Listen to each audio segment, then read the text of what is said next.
A powerful CEO stood in her wedding dress while her assistant whispered a devastating secret. But the real shock wasn't what he told her. It was what she already knew. When her fiancé arrived moments later, he had no idea he was walking straight into the trap she'd spent 6 weeks building. Before we begin, I want to invite you on this journey with me. Please stay until the end to see how this story unfolds. And don't forget to hit that like button and comment with the city you're watching from. I love seeing how far these stories travel across the world. The morning sun cast golden streaks across the polished marble floor of the Imperial Hotel's bridal suite. Adrienne Keller stood motionless before a floor-length mirror, her reflection shimmering in ivory silk that had cost more than most people earned in 6 months. At 34, she had built Keller Technologies from a startup in her garage into a company valued at $200 million. She had negotiated with venture capitalists, survived hostile takeover attempts, and rebuilt her brand 3 times after market crashes. But standing in this wedding dress, surrounded by white roses and champagne that would never be opened, she felt like she was preparing for the most dangerous negotiation of her life. Behind her, Daniel Hayes worked with steady hands to fasten the delicate pearl buttons that ran down the spine of the dress. His fingers trembled slightly, so slightly that most people wouldn't notice. But Adrienne noticed everything about Daniel. She had spent 5 years watching him move through her life like a shadow, anticipating her needs before she voiced them, solving problems before they became crises, and managing the chaos of her schedule with the precision of a Swiss watchmaker. Daniel was 32, though the weight he carried made him seem older. His dark hair was neatly trimmed, his suit impeccably pressed, and his expression carefully neutral. He had mastered the art of being present without being noticed, essential without being acknowledged. It was what made him the perfect personal assistant. It was also what made him nearly invisible. "Almost done," Daniel said softly, his voice barely audible over the classical music playing from hidden speakers. Adrienne watched him in the mirror. His jaw was tight, and there was something in his eyes, something she had been seeing more frequently over the past few weeks. Worry, conflict, pain. She had known Daniel for exactly 5 years and 3 months. He had walked into her office on a Tuesday morning with a resume that listed previous positions at mid-level corporations, references that were professionally adequate, and a quiet desperation that he tried to hide behind polite confidence. He had been recently divorced, suddenly a single father to a 4-year-old daughter, and in desperate need of stable employment with flexible hours. Adrienne had hired him within 20 minutes. Over the years, Daniel had become indispensable. He managed her calendar, screened her calls, prepared her briefings, and somehow always knew whether she needed coffee or silence, space or solutions. He worked longer hours than anyone else on her staff, yet never missed his daughter's school events. He negotiated with vendors, liaised with board members, and handled crises with a calm competence that never wavered. He had also, somewhere along the way, become the person she trusted most in the world, which made what was about to happen even more complicated. Daniel finished the last button and stepped back. "There," he said. "You look beautiful." "Thank you." Adrienne turned slowly, the dress flowing around her like water. "Daniel, what time is it?" He glanced at his watch. 9:47. The ceremony starts at 11. "And Victor?" Daniel's expression flickered, just for a moment, but Adrienne caught it. "He texted 15 minutes ago. He said he's running late, but will be here soon." Adrienne nodded slowly. She walked to the window and looked out at the city below. From 23 floors up, Manhattan looked like a kingdom of glass and steel, beautiful and ruthless. She had conquered it through intelligence, determination, and an ability to see patterns that others missed. She saw patterns in people, too. "Daniel," she said quietly, "you've been distracted lately." Behind her, she heard him inhale sharply. "I apologize if my work hasn't been... Your work has been flawless, as always." She turned to face him. "But something's been bothering you. For about 3 weeks now, you've been staying late in the office, researching things that aren't on your task list. You've made calls to people I don't recognize, and twice I've found you looking at me with an expression I've never seen before." Daniel's face went pale. "Ms. Keller, It's Adrienne," she interrupted gently. "We've known each other for 5 years, Daniel. I think we're past formalities, especially on my wedding day." He swallowed hard. For several long seconds, he said nothing. The silence stretched between them like a bridge neither wanted to cross. Then Daniel spoke, and his voice was rough with emotion. "Your fiancé isn't coming." The words landed in the elegant room like stones dropped into still water. Adrienne didn't move. She didn't gasp or cry or demand explanations.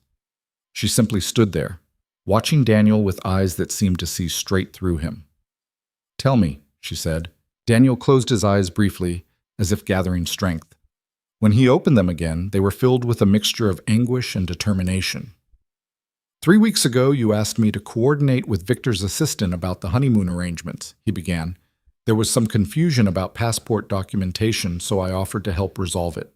While doing that, I noticed inconsistencies in the information Victor had provided. Small things, a middle name spelled differently on one document, a previous address that didn't match his official records." Adrienne's expression remained perfectly calm. "Go on." "At first I thought it was just bureaucratic errors, but something felt wrong, so I looked deeper." Daniel's hands clenched at his sides. "I contacted a friend who works in public records. She helped me access marriage certificates filed in New York over the past decade. And Victor Lang was married 8 years ago to a woman named Rebecca Morrison. According to official records, that marriage was never dissolved." The words hung in the air between them. Adrienne walked slowly to the small sitting area and lowered herself onto a velvet sofa. She looked ethereal in the wedding dress, like a ghost haunting her own ceremony. "He's still married," she said. It wasn't a question. "Yes." Daniel's voice cracked slightly. "I found Rebecca 3 days ago. She's living in Connecticut. She told me Victor disappeared 4 years ago, claiming he needed to find himself. She never filed for divorce because she kept hoping he'd come back. She didn't know he had created an entirely new life in Manhattan."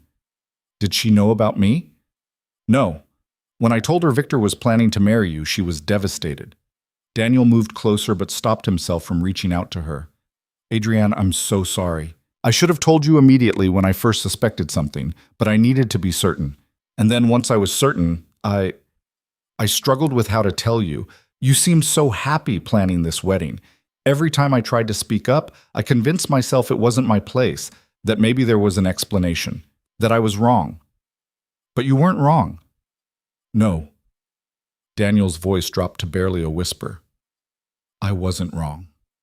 Adrienne sat perfectly still, her hands folded in her lap.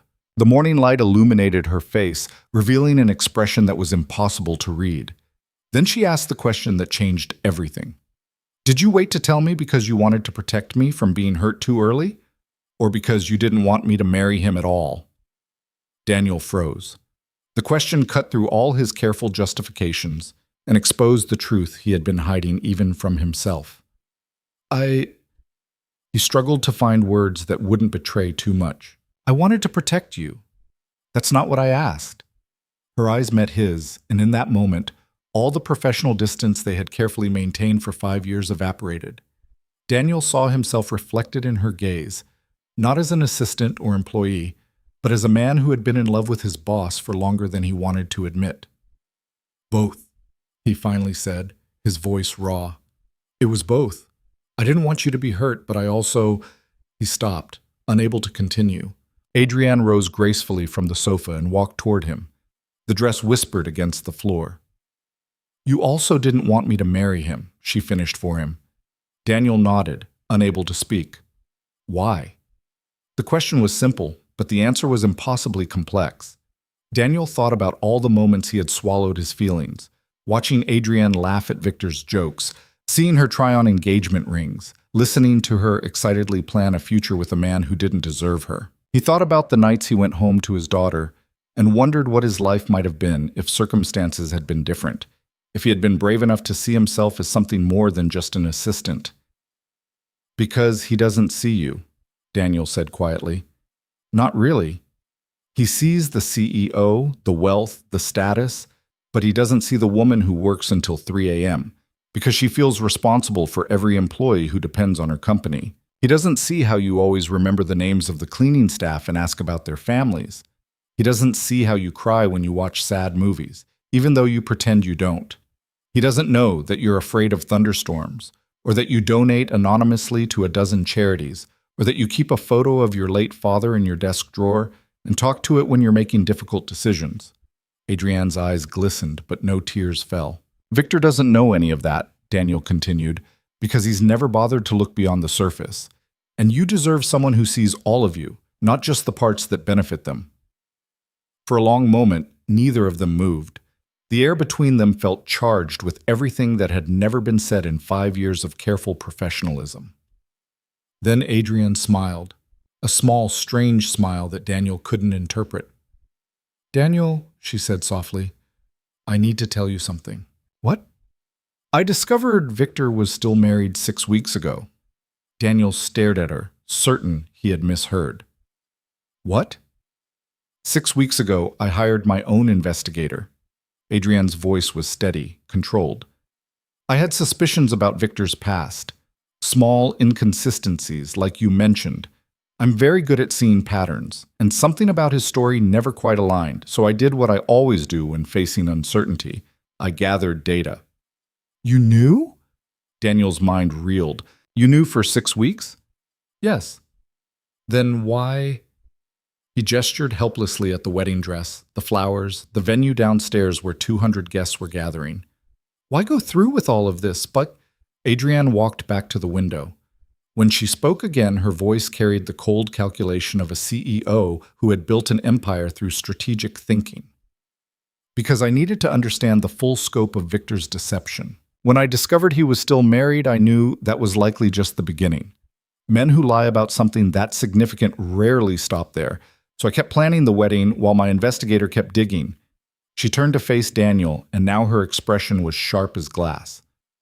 "Over the past 6 weeks, we've uncovered a systematic fraud scheme. Victor has been using our relationship to gain access to my business contacts. He's been positioning himself for a post-wedding scenario where he would have legal claim to portions of my assets. He's also been running a side operation, using my name and reputation to secure investments in fake ventures. We've identified at least 12 victims who've collectively lost over $3 million. Daniel felt like the floor had disappeared beneath him. "My God!" "The wedding was never going to happen," Adrian continued. "I've been coordinating with law enforcement for the past 3 weeks. Every detail of this ceremony has been carefully planned, but not for the reason everyone thinks. Today, Victor Lang is going to arrive at this hotel expecting to marry a wealthy, naive woman he successfully deceived. Instead, he's going to walk into the most comprehensive fraud case the district attorney has built in 5 years. She paused, letting the information settle. "The only variable I couldn't control was you." Thus, Daniel's throat went dry. "Me?" "Yes." Adrian moved closer to him. "I noticed when you started researching Victor. I saw you making those phone calls, staying late, looking troubled. I knew you were uncovering the truth, and I watched you struggle with what to do about it. For weeks, I waited to see if you would tell me." "Why?" "Because I needed to know." "Know what?" Adrian's voice softened. "I needed to know if you would choose truth over comfort. If you would risk your job, your security, everything you've built to protect me. I needed to know if you saw me as your employer or as—" She trailed off. "As what?" Daniel whispered. Before Adrian could answer, a sharp knock sounded at the door. "Miss Keller," a woman's voice called from the hallway. "Mr. Lang has arrived. He's asking to see you before the ceremony."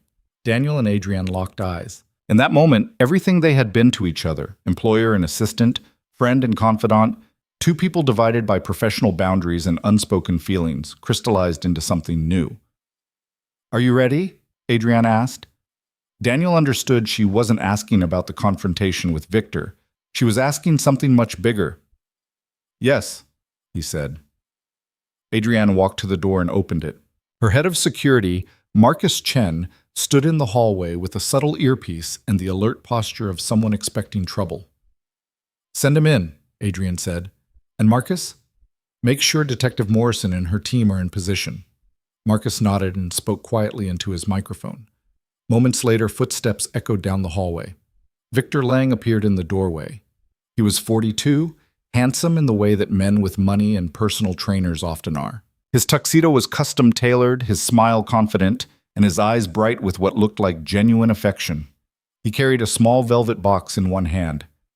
"Adrian," he said warmly, You look absolutely stunning. He moved to embrace her, but Adrienne stepped back smoothly. Victor, you're late. I know, darling, and I'm sorry. He glanced at Daniel with mild irritation, as if noticing an unwanted piece of furniture. Daniel, could you give us a moment? I'd like to speak with my bride privately. Daniel looked at Adrienne. She gave him an almost imperceptible nod. Of course, Daniel said, but instead of leaving, he moved to stand beside the window, making it clear he wasn't going far. Victor's jaw tightened slightly, but he maintained his smile.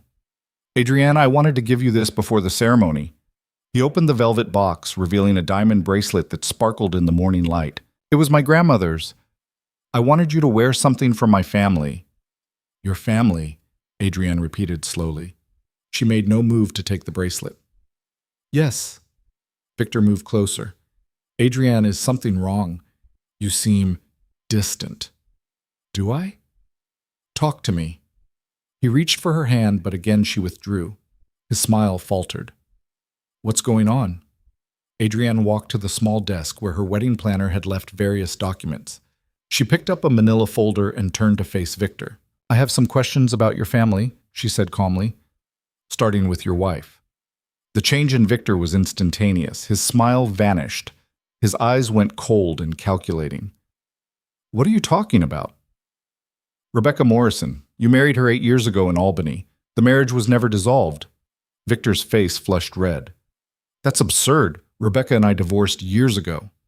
Then you'll have no trouble producing the divorce decree. I don't carry legal documents around with me, Adrienne. This is ridiculous. He turned his anger toward Daniel. Is this your doing? Have you been filling her head with lies? Daniel remained silent, but his presence seemed to anchor Adrienne. Daniel didn't lie to me, Adrienne said. He told me the truth, something you've never done. Victor's composure was cracking. You don't understand. Rebecca and I have been separated for years. The marriage was over in every way that matters. I just never got around to filing the paperwork. You never got around to it, Adrienne repeated. In 8 years. It wasn't a priority. But marrying me was. Victor took a deep breath, clearly trying to regain control. When he spoke again, his voice was softer, more persuasive. Adrienne, I love you. Yes, I made a mistake by not being completely transparent about my past. But that doesn't change what we have together. We can fix this. I'll file for divorce from Rebecca immediately. We'll postpone the wedding for a few months until everything is finalized, but please don't throw away what we have over a technicality. A technicality? Adrienne's voice was ice. Is that what you call bigamy? Adrienne, and what about the investors? Victor went very still. What investors? Adrienne opened the manila folder and pulled out several documents. The investors who gave you money for your revolutionary blockchain startup. The ones you promised returns of 300% within 2 years. The ones who trusted you because you were dating me and they assumed I had vetted your business. She held up the papers one by one. Martin Chen. Investment, $200,000. Sandra Williams. Investment, $400,000. Robert Harrison. Investment, $350,000. She looked up at Victor. Shall I continue? I have 12 names in total. Victor's face had gone pale. Those were legitimate investments in a real company. Really? Then where's the company registered? Where are the business filings? Where's the actual product? It's in development. It doesn't exist. Adrienne's voice cut through his excuses like a blade. There is no company. There is no blockchain technology. There was only you using my name and reputation to steal millions of dollars from people who trusted you. Victor's mask finally shattered. The charming facade disappeared, replaced by something ugly and desperate. You can't prove any of that, he snarled. Actually, I can. Adrienne nodded toward the door. It opened and 2 people entered. The first was a woman in her mid-30s wearing a detective's badge. The second was a tall man in a dark suit carrying a briefcase. Victor Lang, the detective said.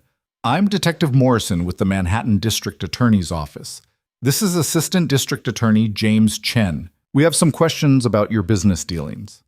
Victor's eyes darted between them, then to the door, calculating escape routes. Don't, Marcus Chen said from the hallway. 2 uniformed officers appeared behind him. Victor looked at Adrienne with pure hatred. You bitch! No, Adrian said calmly. I'm the woman who was smart enough to see through you. Detective Morrison stepped forward. Mr. Lang, you have the right to remain silent. As the detective read Victor his rights, Daniel watched Adrian's face. She showed no emotion, no satisfaction, no relief, no vindication. She simply stood there in her wedding dress, looking like a queen who had just sentenced a traitor. Victor was handcuffed and led toward the door, but before leaving he turned back to Adrian one last time. You think you're so smart, he spat. You think you've won, but you're going to end up alone in that big empty house with nothing but your money and your pride. Because no one will ever love you, Adrian. You're too cold, too calculating, too... That's enough, Daniel said sharply, stepping forward for the first time. Victor laughed bitterly. And you think you're the hero here? The loyal assistant who saves his boss? She's using you just like she uses everyone. You're nothing but another employee to her. Remove him, Detective Morrison ordered. The officers escorted Victor out, his protests fading down the hallway. When the door closed, silence filled the suite. Adrian stood motionless in the center of the room. The wedding dress that had seemed so beautiful minutes ago now looked like a costume for a play that had ended. Ms. Keller, Detective Morrison said gently, we'll need a formal statement from you at some point, but it doesn't have to be today. I'm sorry your wedding day ended like this. Thank you, Detective, Adrian said.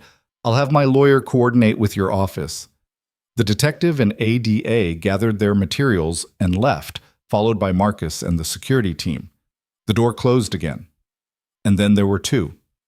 Adrian walked slowly to the mirror and looked at her reflection. 6 weeks? She said quietly. 6 weeks of pretending to be excited about flowers and seating charts and wedding cake tastings. 6 weeks of smiling when Victor touched me, of acting like I believed his lies, of playing the role of the naive woman in love. She reached up and began unfastening the pearl buttons on her dress. Let me help, Daniel said. No. Adrian's voice was firm, but not unkind. I need to do this myself. Daniel watched as she struggled with the buttons she couldn't reach. After a moment, she laughed, a short, sharp sound that held no humor. I can run a $200 million company, she said, but I can't get out of my own wedding dress. Adrian, he was right, Victor, about me being cold and calculating. She finally gave up on the buttons and turned to face Daniel. That's who I've had to be. Women in my position don't get second chances. One mistake, one moment of weakness, and everything I've built could collapse. So I learned to see every interaction as a transaction, every relationship as a strategy. I learned to trust data instead of instincts, patterns instead of people. That's not all you are, Daniel said. Isn't it? Adrian's eyes glistened. I knew Victor was a fraud for 6 weeks. And I didn't tell anyone. Not my friends, not my family.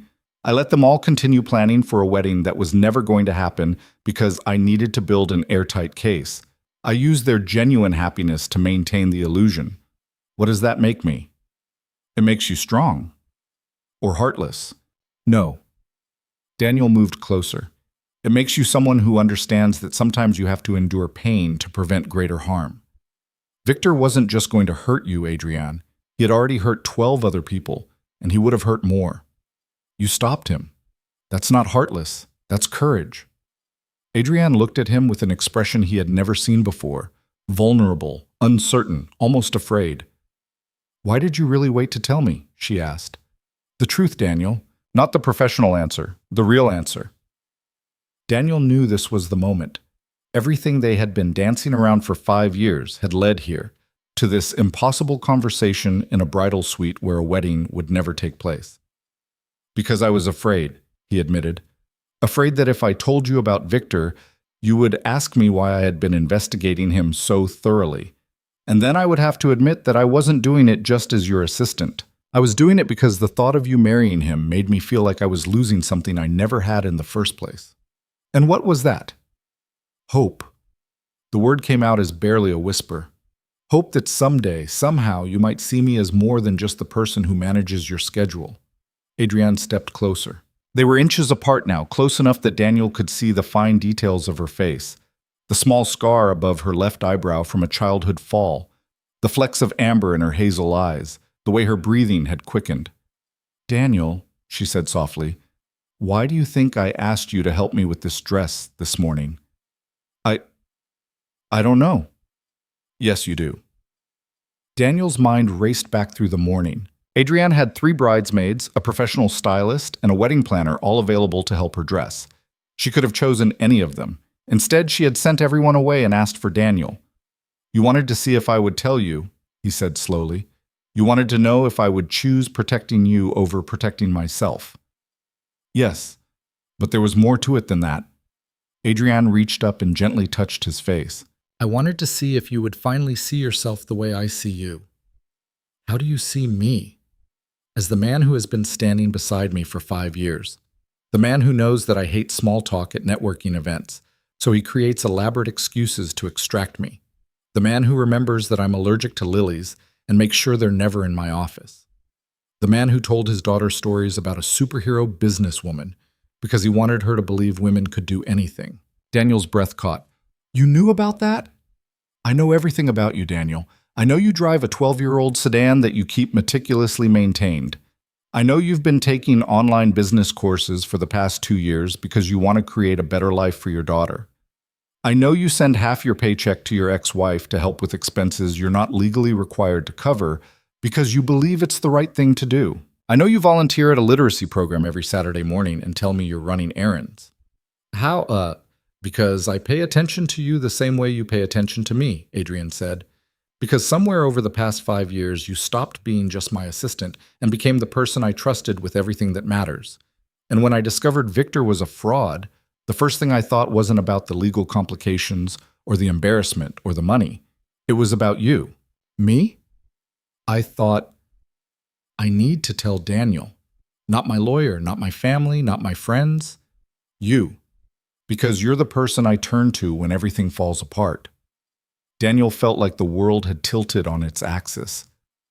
"Adrienne, Don't," she interrupted. "Don't say you're just my assistant. Don't minimize what you are to me. Not now." They stood facing each other in the bridal suite, surrounded by the trappings of a wedding that had never been real, finally honest about feelings they had hidden for years. "What happens now?" Daniel asked. Adrienne smiled, a real smile this time, warm and genuine. "Now you help me out of this dress. Then we go downstairs and tell 200 confused guests that the wedding is canceled. Then we deal with the lawyers and the press and all the practical nightmares that are about to unfold. And after that, Adrienne paused, considering. After that, we figure out what we are to each other when we're not hiding behind professional boundaries." She turned her back to him, presenting the row of pearl buttons. "Help me," she asked. Daniel's hands were steadier this time as he unfastened the delicate closures. As each button came undone, it felt like they were also unfastening the careful distance they had maintained for so long. "Daniel," Adrienne said as he worked, "Victor was wrong about something." "What?" "He said no one would ever love me because I'm too cold, too calculating, but that's not true, is it?" Daniel finished the last button and let his hands rest gently on her shoulders. "No," he said. "It's not true." Adrienne turned to face him, holding the dress against her chest. "How do you know?" "Because," Daniel said, finally allowing himself to say the words he had kept locked inside for years, "someone already does." The confession hung in the air between them, heavy with meaning and possibility. Before Adrienne could respond, her phone buzzed. She glanced at it and sighed.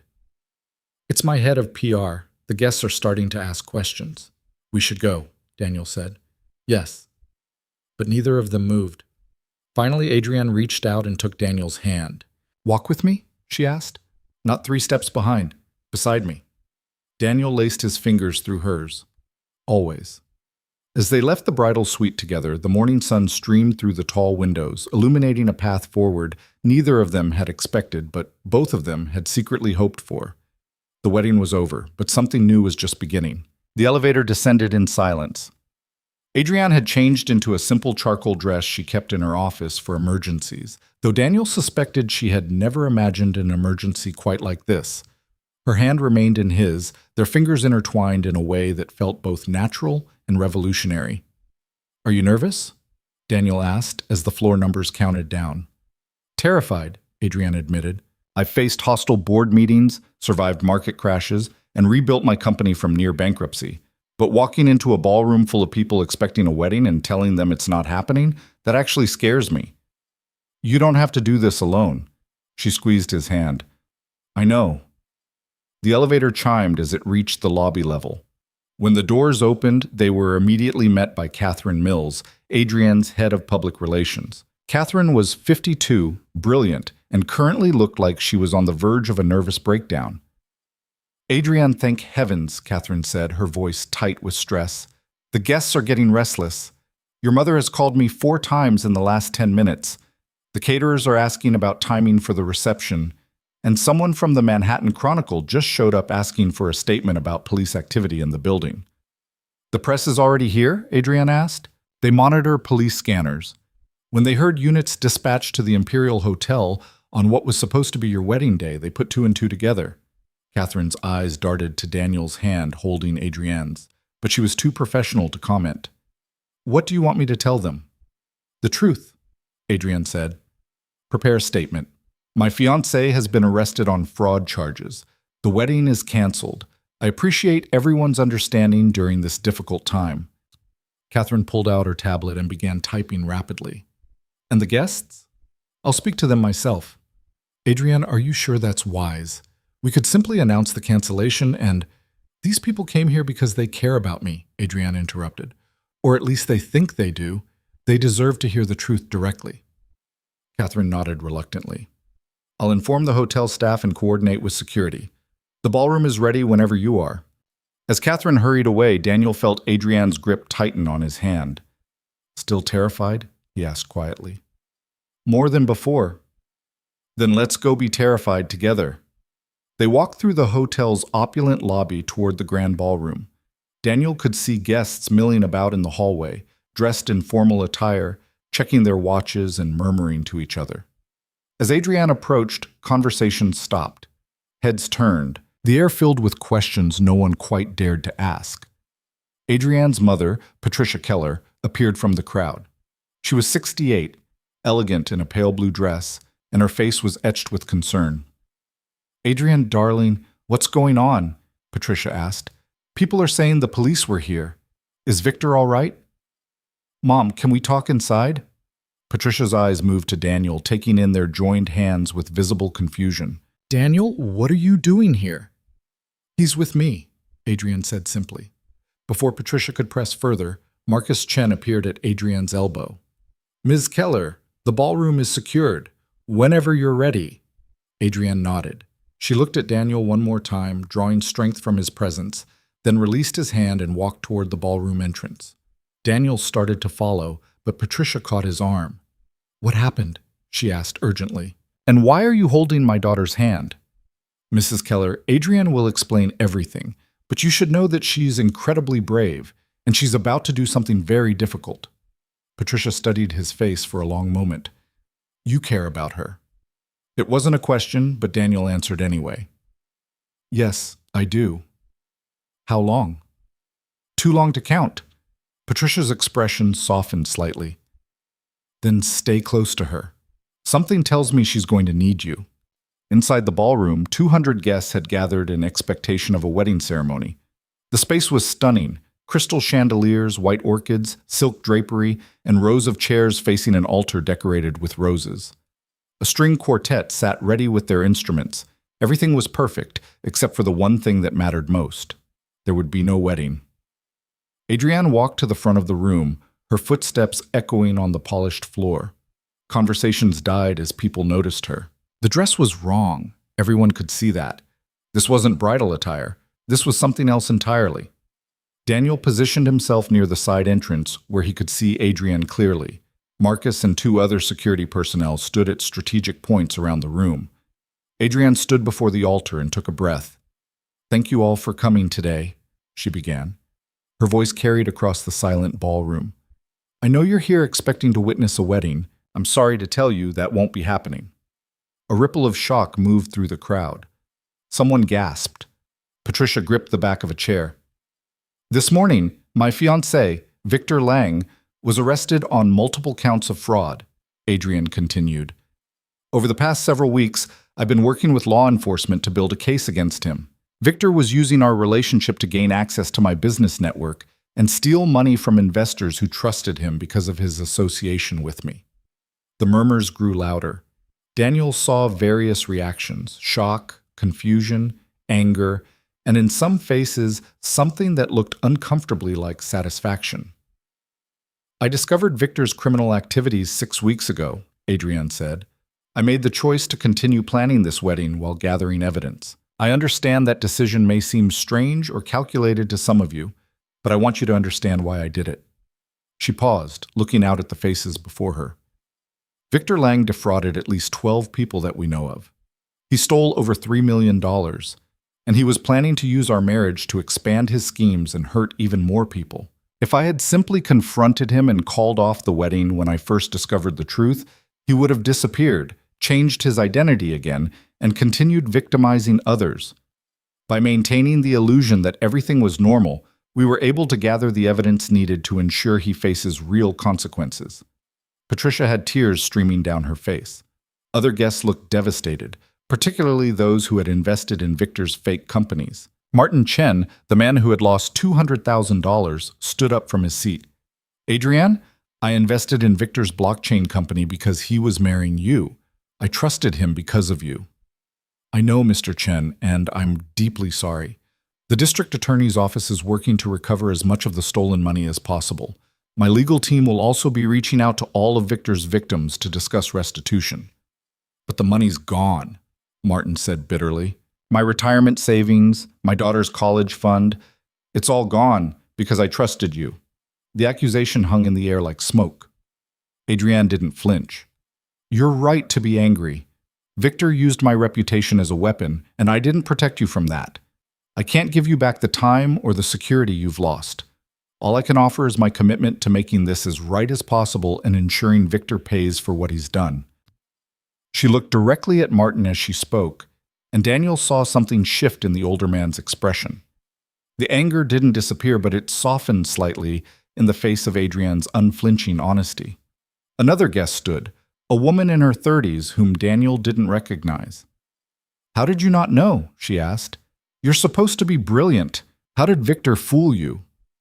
He didn't fool me for long, Adrienne said.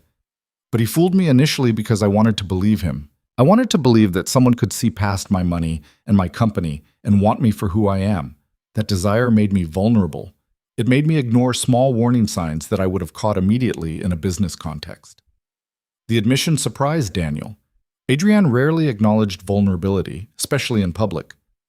I think that's what Victor counted on, Adrienne continued, not just with me, but with all of you. He understood that people want to believe in things that seem too good to be true: revolutionary investments, perfect love stories, easy answers to complicated problems. He weaponized hope. Patricia wiped her eyes and stood. Sweetheart, you don't have to explain yourself to these people. Yes, I do, Mom. They came here in good faith. They deserve the truth. An older gentleman in the back row raised his hand slightly. Daniel recognized him as Richard Sterling, a venture capitalist who had helped fund Keller Technologies in its early days. Adrienne, Richard said, his voice gentle, what do you need from us? The question seemed to surprise her. I'm sorry? You've just had your wedding day destroyed. You've been conducting a criminal investigation while pretending to plan a life with someone who was lying to you. You've had to be strong and strategic when most people would have fallen apart. So I'm asking, what do you need from us right now? Adrienne's composure cracked slightly. For just a moment, Daniel saw the exhaustion and pain she had been hiding beneath her calm exterior. I need you to understand that I'm human, she said quietly. I built my company through careful planning and strategic thinking. I've spent 15 years making the right decisions, seeing patterns before others do, and maintaining control. But in my personal life, I made a terrible mistake. I chose the wrong person, and I'm sorry that mistake hurt so many of you. She straightened her shoulders, gathering herself. The hotel has arranged for a meal to be served since the caterers were already prepared. You're welcome to stay, or you can leave. Either way, thank you for coming. Thank you for caring enough to be here. Adrienne stepped away from the altar. The ballroom remained silent for several seconds, and then Richard Sterling began to clap. Slowly, hesitantly, others joined. It wasn't the enthusiastic applause of a celebration, it was something more complex. Acknowledgement, respect, empathy. Patricia rushed forward and embraced her daughter. Daniel watched as Adrienne finally let herself lean into her mother's arms, her shoulders shaking with silent tears. The guests began to disperse, some heading toward the reception area where food would be served, others leaving quietly. Daniel noticed that several people approached Adrienne with words of support, while others avoided eye contact entirely. Marcus appeared at Daniel's side. The press is gathering outside. Catherine is handling them, but they're going to want to talk to Ms. Keller eventually. Not today, Daniel said firmly. Agreed. Marcus paused. You know the staff is going to talk, right? About you and Ms. Keller holding hands. About you being up in that bridal suite with her. I know. Is there something I should be aware of from a security perspective? Daniel looked at Marcus. They had worked together for 5 years, coordinating Adrienne's protection and schedule. Marcus was more than just security. He was someone Daniel trusted. That's complicated, Daniel admitted. Most important things are. Marcus glanced toward where Adrienne stood with her mother. Just so you know, the team likes you. If things are changing between you and Ms. Keller, you'll have support. Thanks, Marcus. The security chief nodded and moved away to continue monitoring the room. Daniel waited as Adrienne spoke with various guests. He watched her shift seamlessly between versions of herself, comforting her mother, professional and apologetic with the investors, warm with old family friends. It was a masterclass in emotional regulation, and Daniel knew it was exhausting her.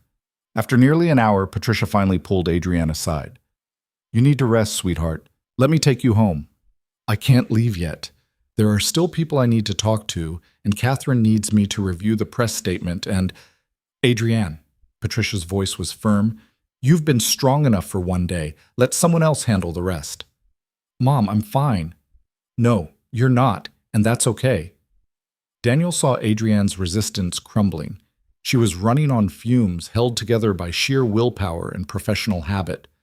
I'll take her home, Daniel said, stepping forward. Patricia turned to look at him. I'm her mother. I should… With respect, Mrs. Keller, Adrienne needs someone who understands what she's been dealing with for the past 6 weeks. Someone who knows the full story. Patricia studied Daniel for a long moment. You were involved in the investigation?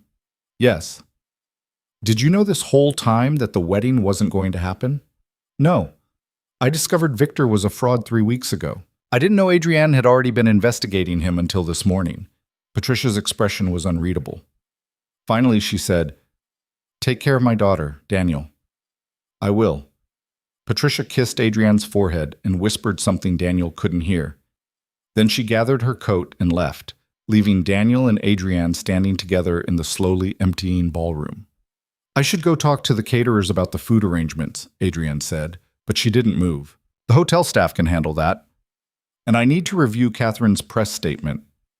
Catherine has been handling media crises for 20 years. She doesn't need you to review basic messaging. Daniel, Adrienne, stop. She looked at him, and for the first time since they'd left the bridal suite, her careful mask slipped completely. She looked lost. I don't know what to do now, she admitted. I've spent 6 weeks planning for this moment. Everything was mapped out. The confrontation, the arrest, the cancellation announcement. I knew exactly what would happen and when. But now it's over, and I don't have a plan for what comes next. Daniel took her hand. Then let's start with something simple. Let's get you out of here. Where would we go? Anywhere that isn't here. Adrienne looked around the ballroom at the wedding decorations that mocked the ceremony that never happened. Okay, she whispered. They left through a service entrance that Marcus had secured, avoiding the press that had gathered at the main doors. Daniel's 12-year-old sedan was parked in the hotel's underground garage, looking distinctly out of place among the luxury vehicles. Adrienne smiled slightly when she saw it. I don't think I've ever been in your car. It's not exactly what you're used to. That's okay. I think I need something different from what I'm used to. They drove through Manhattan in mid-afternoon traffic. Neither of them spoke at first. Daniel headed north without a specific destination, just putting distance between them and the Imperial Hotel. Finally, Adrienne broke the silence. Where are we going? I don't know yet. Where do you want to go? Somewhere quiet. Somewhere I don't have to be CEO Adrian Keller. Daniel thought for a moment, then made a decision. He turned east toward the FDR Drive. 20 minutes later, they pulled up to a small park along the East River. It was a neighborhood green space, nothing spectacular, just a few benches overlooking the water and a playground where children chased each other in the autumn afternoon. This is where I bring my daughter on Saturdays, Daniel said as they walked toward a bench. After her soccer practice. We get ice cream from that truck over there and watch the boats. They sat down together, and for a while they simply watched the river flow past. What's her name? Adrian asked. Your daughter. Daniel realized with a start that in 5 years of working together, they had rarely discussed his personal life beyond the basic logistics required for scheduling. Emma, he said. She's 9 now, smart as hell and stubborn as a mule. She gets that from you. Daniel laughed. Probably, though her mother would argue she inherited the stubbornness from both sides. Tell me about her. So Daniel did. He told Adrienne about Emma's obsession with dinosaurs, her hatred of vegetables except for carrots, which she claimed were nature's French fries, her dream of becoming a paleontologist or a professional soccer player, or possibly both. He told her about the divorce 4 years ago, the shared custody arrangement, the challenge of being a single parent while maintaining a demanding career. Adrienne listened with complete attention, asking questions that showed she was genuinely interested. Does she know about me? Adrienne asked, beyond the superhero businesswoman stories. She knows I work for someone very smart and very successful who built her own company. She knows I respect you enormously. Does she know you were supposed to help at my wedding today? Daniel nodded. She helped me pick out my tie this morning. She said it made me look very fancy. Adrian smiled, but there was sadness in it. What are you going to tell her about why the wedding didn't happen? The truth. In a way she can understand. That sometimes people aren't who they pretend to be, and sometimes being a good friend means helping someone see the truth even when it's hard. Am I your friend, Daniel? The question was quiet, vulnerable. I hope so, Daniel said. Though I'll admit the nature of our friendship is something I'm still trying to figure out. Adrienne was quiet for a moment, watching a boat navigate the river current. In the bridal suite, when you said someone already loved me, did you mean you? Daniel's heart hammered. This was it. The conversation they had been dancing around all day. Yes, he said simply. For how long? I'm not sure exactly when it started. Maybe it was the first time you stayed late to help me revise my resume when I was applying for night classes. Maybe it was when you noticed Emma's birthday and had a gift delivered to my apartment, even though you pretended you didn't know about it. Maybe it was when I watched you fire a senior executive for creating a hostile work environment for junior staff, even though he was bringing in millions in revenue. It wasn't one moment. It was 1,000 small moments over 5 years. Why didn't you say anything? Because you're my boss. Because I'm a single father who drives a 12-year-old sedan and lives in a 2-bedroom apartment in Queens. Because the idea that someone like you would see me as anything more than a competent assistant seemed… He trailed off. Seemed what? Impossible. Adrienne turned to face him fully. Daniel, do you know what I see when I look at you? What? I see someone who never makes excuses. I see someone who treats everyone, from the board members to the cleaning staff, with the same respect. I see someone who rebuilt his entire life after a divorce that wasn't his fault and created a stable, loving home for his daughter. I see someone who takes night classes and reads business journals and pushes himself to grow even when he's exhausted. I see someone who is loyal and honest and kind in a world that doesn't always reward those qualities. Her voice grew softer. And I see someone who knows me. Not the public version of Adrian Keller, the CEO who gives TED Talks and appears in Forbes magazine. But me. The person who gets overwhelmed at parties and hides in bathrooms. The person who second-guesses every major decision 3 times before acting. The person who's terrified of being alone but equally terrified of letting anyone close enough to hurt her. Adrienne, you asked me in the bridal suite what happens now, and I told you we figure out what we are to each other without professional boundaries. But Daniel, I need you to understand something. What? I'm your employer. There's an enormous power imbalance between us. If we're going to explore whatever this is between us, I need to know you feel free to say no. to walk away, to choose what's right for you and Emma without worrying about your job or your security. Daniel understood what she was offering, an acknowledgement of the complexity and potential problems in any relationship between them. I appreciate that, he said. And I want you to know that I'm choosing to be here right now. Not because you're my boss, but because you're Adrienne. They sat in comfortable silence, watching the afternoon light shift across the water. Finally, Adrienne said, I haven't eaten anything since last night. I was too nervous about the wedding to have breakfast. The wedding that you knew wasn't going to happen. Even fake weddings make you nervous, apparently. Daniel stood and offered his hand. There's a diner 3 blocks from here. Best grilled cheese sandwiches in New York, according to Emma. A 9-year-old's restaurant recommendation. I'm in. They walked to Rosie's Diner, a small neighborhood place with vinyl booths and a counter where regulars sat reading newspapers. The waitress, a woman in her 60s named Dorothy, recognized Daniel immediately. Danny, where's your little girl today? She's with her mom this weekend. Dorothy, this is my friend Adrienne. Dorothy's eyes swept over Adrienne's expensive dress and diamond earrings, but her smile remained warm. Any friend of Danny's is welcome here. What can I get you folks? They ordered grilled cheese sandwiches and coffee. Dorothy brought the food quickly, and Adrienne took a bite with obvious surprise. This is really good, she said. Emma doesn't steer you wrong when it comes to food. They ate in companionable silence. Daniel watched Adrienne relax by degrees, her shoulders loosening, her expression softening. This was a version of her he rarely saw, unguarded, unhurried, just a person enjoying a simple meal. Can I ask you something? Adrienne said. Anything. How did you end up as a personal assistant? Your resume showed you were in project management before. Daniel set down his coffee. After the divorce, I needed a job with flexibility. Emma was only 4 and my ex-wife was struggling with postpartum issues. I needed to be available for pickup and drop-off, for sick days, for emergencies. Most project management positions require 60-hour weeks and constant availability. When I saw your job posting, it mentioned flexible hours for the right candidate. I figured it was worth a shot. And you've stayed for 5 years. The job turned out to be everything I needed. The pay was good, the hours worked with Emma's schedule, and you, he paused, you were different from other executives I'd worked for. You valued results over FaceTime. You understood when I needed to leave for Emma's school events. You created an environment where I could be both a professional and a father. It was never a hardship, Adrienne said. You made my life immeasurably easier.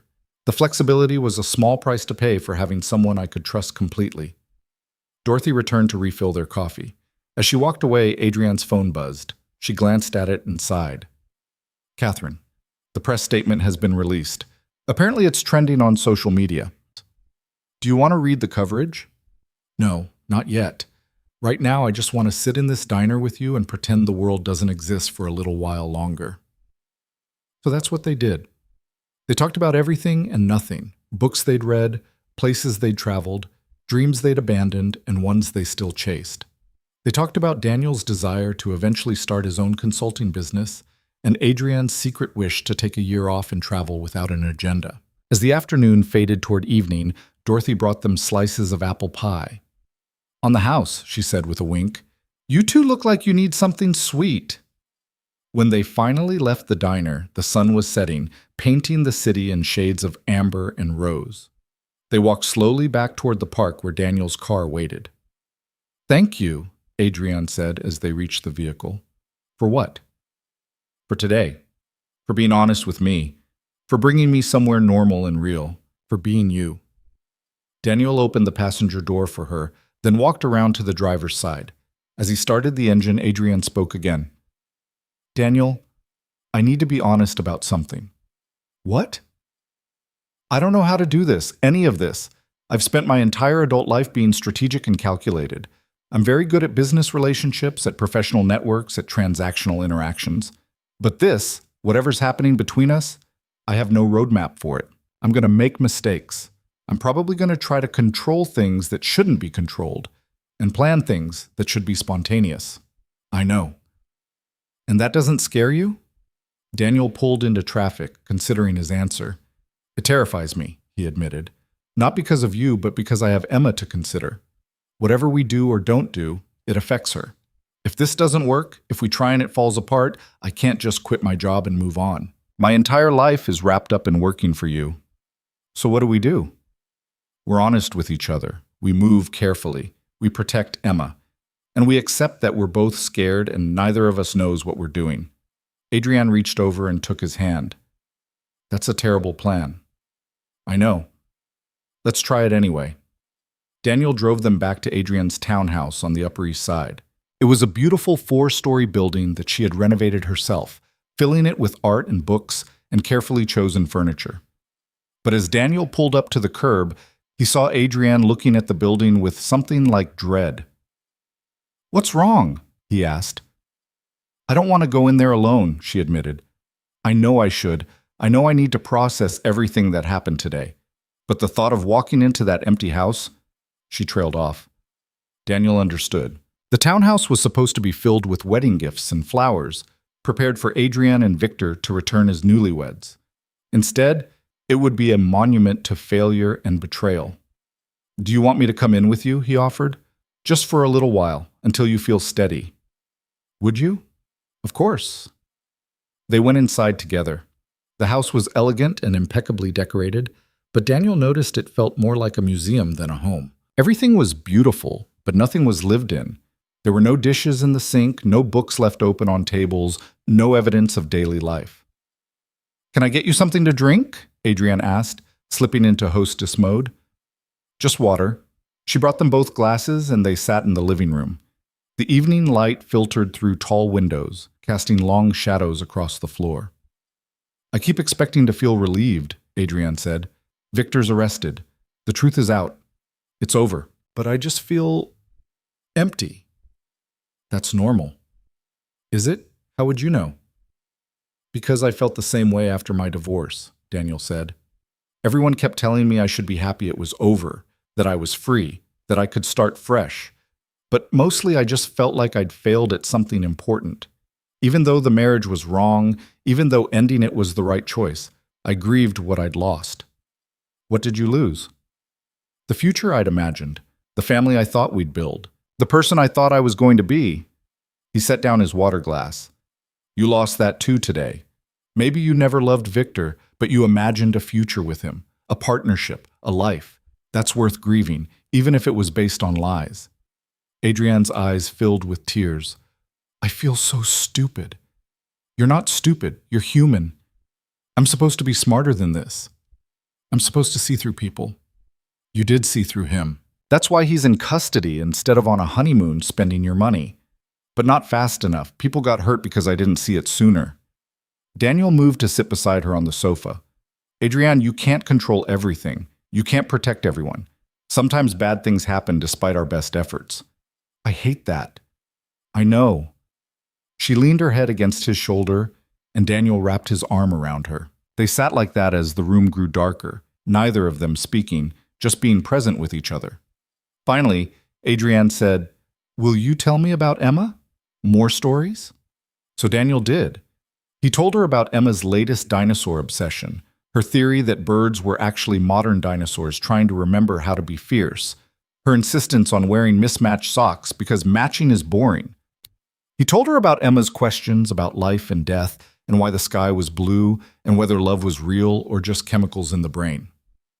"She sounds extraordinary," Adrienne said. "She is. She's the best thing I've ever done." "Do you think," Adrienne hesitated, "do you think she'd like me?" "I know she would. But Adrienne, if we're going to do this, whatever this is, I need you to understand that Emma comes first. Always. If there's ever a conflict between what's good for her and what's good for us, Emma wins." "I wouldn't want it any other way." Daniel's phone buzzed. He glanced at it and smiled. "Speaking of Emma, her mom just sent a video." He showed Adrienne the clip. Emma was demonstrating a new soccer move, her face scrunched in concentration, her ponytail flying as she kicked the ball. When she scored on her makeshift goal, she threw her arms up in triumph and yelled, "Yes, take that, Gravity!" Adrienne laughed. A real laugh, genuine and delighted. "Take that, Gravity?" She's currently mad at gravity because it makes it harder to jump high enough to dunk a basketball. How tall is she? 4'3". So she's got a ways to go before the NBA draft. I keep telling her that, but she's optimistic. They watched the video 3 more times, and each time Adrian's smile grew wider. Daniel realized he was seeing something he'd never seen before. Adrian unguarded and genuinely happy, watching a 9-year-old girl fight with gravity. "Thank you for sharing that with me," Adrian said softly. "I want you to know her when the time is right." "When will that be?" "I don't know. We have to figure this out first, whatever this is." Adrian nodded. They sat together in the darkening room, neither of them quite ready to acknowledge that the day was ending and tomorrow would bring new complications. Finally, Daniel said, "I should go. Let you rest." "I know." But she didn't move away from him. "Adrienne?" "Just 5 more minutes, please." So Daniel stayed, holding her in the gathering dark, while outside the city continued its relentless rhythm, indifferent to the small revolution happening in a townhouse on the Upper East Side, where a CEO and her assistant sat together, reimagining the boundaries of their carefully ordered world. When Daniel finally left that evening, he drove home through streets that looked different somehow, as though the city had rearranged itself while he wasn't paying attention. His phone rang as he pulled into his apartment building's parking garage. His ex-wife, Sarah. "Hey," he answered. "Everything okay with Emma?" "She's fine. Asleep already. Soccer practice wore her out." Sarah paused. "I saw the news about your boss's wedding. It's all over social media. Are you okay?" Daniel leaned back against the headrest. "It's been a complicated day." "I bet. Do you need to talk about it?" The question surprised him. He and Sarah had maintained a cordial relationship for Emma's sake, but they rarely discussed anything beyond logistics and their daughter's needs. "I'm okay," he said, "just processing." "Daniel," Sarah's voice softened. "I know that tone. Something happened beyond the wedding cancellation." He closed his eyes. Sarah had known him for 12 years, married to him for 6 of those. She could still read him better than most people. "Things are changing," he admitted, "between me and Adrienne." "Changing how?" "I don't know yet. We're figuring it out." Sarah was quiet for a moment. "Are you happy about it or terrified?" "Both." "That sounds about right."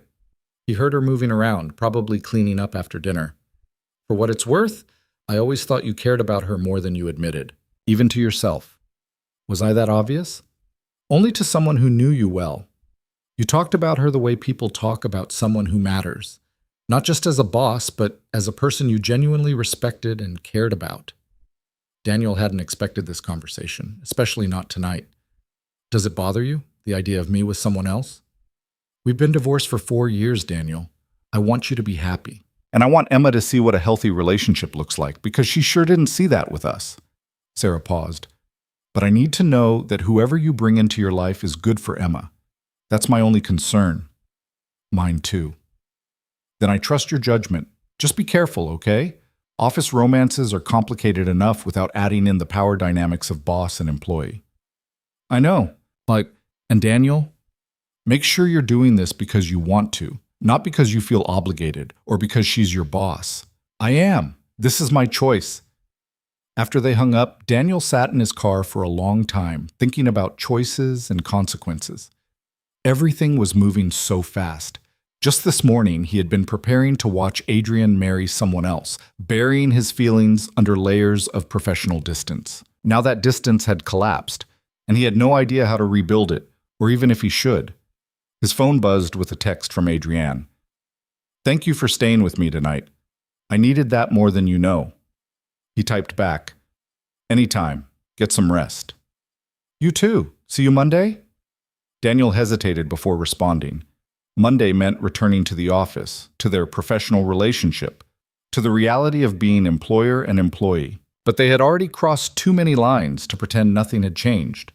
"See you Monday," he confirmed. The weekend passed in a strange blur. Daniel spent Saturday with Emma, watching her soccer game and taking her to their favorite pizza place. She chattered about her week, her friends, and her ongoing battle with gravity. She didn't mention the canceled wedding, and Daniel was grateful. He wasn't ready to explain it yet, not even in 9-year-old terms. On Sunday afternoon, while Emma worked on homework at the kitchen table, Daniel's phone rang. The caller ID showed Keller Technologies. Daniel Hayes, he answered. Mr. Hayes, this is Jennifer from HR. Her voice was professional but cautious. I'm calling to schedule a meeting with you for Monday morning at 9. Ms. Keller has requested your presence along with several other members of senior staff. Daniel's stomach tightened. What's this regarding? I'm not at liberty to discuss the details over the phone. Just please plan to be in the executive conference room at 9. After she hung up, Daniel stared at his phone. A formal HR meeting felt ominous. Was Adrienne establishing distance? Creating professional boundaries? Or was this about something else entirely? He texted Adrienne. HR just called about a Monday meeting. Everything okay? Her response came quickly. Yes, I need to address some things with the team. Nothing to worry about. But Daniel worried anyway.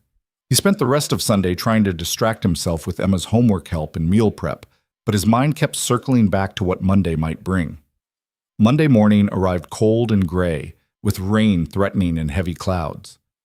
Daniel dressed carefully in his usual professional attire and arrived at Keller Technologies 15 minutes early. The office felt different as he walked through the lobby. People glanced at him and then quickly looked away. Conversation stopped when he passed. Everyone knew about the canceled wedding, and they were all speculating about what it meant. Marcus intercepted him at the elevator. Morning, Daniel. Ms. Keller is already in the conference room. She asked me to bring you in as soon as you arrived. Is she okay? Marcus gave him a long look. She's in CEO mode. You'll see. The executive conference room was on the 20th floor, a glass-walled space with a mahogany table and leather chairs. Adrienne stood at the window, looking out at the city. She wore a charcoal suit that made her look both powerful and unapproachable. Daniel, she said without turning, thank you for coming early. Of course. What's this about? She turned to face him, and Daniel saw that she had rebuilt all her walls. This was not the woman who had leaned against his shoulder in her townhouse or laughed at Emma's video. This was CEO Adrienne Keller, and she was here for business. We need to talk about our working relationship, she said. Daniel's chest tightened. Okay? What happened between us on Saturday was real. I'm not going to pretend otherwise. But Daniel, we work together. I'm your employer. There are legal implications, ethical considerations, and professional complications that we can't ignore. I understand.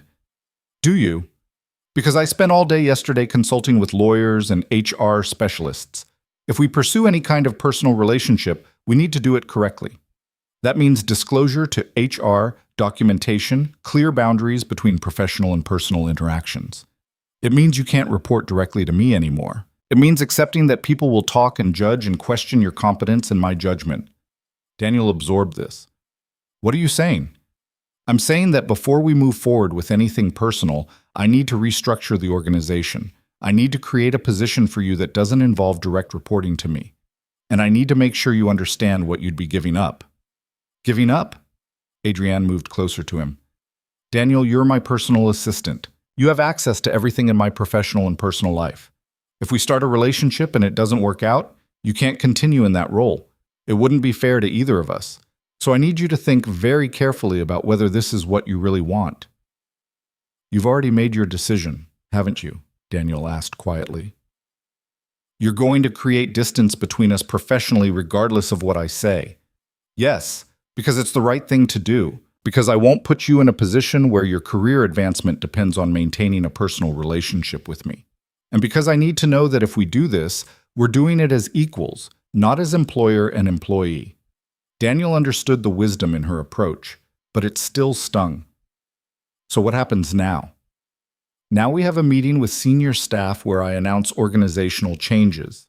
You're being promoted to Director of Strategic Operations. You'll report to my COO instead of directly to me. Your salary will increase by 40%, and you'll have your own team. You're promoting me. You've earned it. You should have had this title years ago, but I was selfish and wanted to keep you close. And if I don't want the promotion, if I want to stay as your assistant? Adrienne's expression softened slightly. Then you stay as my assistant, and we maintain professional boundaries. Nothing more. That's an ultimatum. No, it's a choice. I'm giving you the choice to build a career independent of me or to keep things as they are. But Daniel, I won't let you sacrifice your professional growth for a relationship that might not work. I care about you too much for that. Before Daniel could respond, voices sounded in the hallway. The other senior staff were arriving. Adrienne's mask slipped back into place. "We'll talk after the meeting," she said. The conference room filled with people. Thomas Bradford, the COO, Jennifer Wu from HR, Sarah Chen, the CFO, Marcus and Catherine, and 3 other senior executives. They all looked curious and slightly nervous. Adrienne stood at the head of the table. "Thank you all for coming. I know this has been a difficult weekend, and I appreciate your professionalism during a challenging time." She pressed a button on the conference room controls, and a presentation appeared on the screen behind her. "As you all know, my wedding was canceled due to my former fiancé's arrest on fraud charges. The investigation is ongoing, but I want to address how this affects our company." She clicked to the next slide, showing an organizational chart. "First, we need to acknowledge that Victor Lang used his association with me to gain credibility with investors. Some of those investors were our business partners and clients. While the company was not directly involved in his schemes, our reputation has been affected. Over the next several weeks, I'll be personally reaching out to every client and partner to address any concerns." Sarah Chen raised her hand. "Have we seen any immediate business impact?" 2 potential investors have pulled out of the Series D funding round.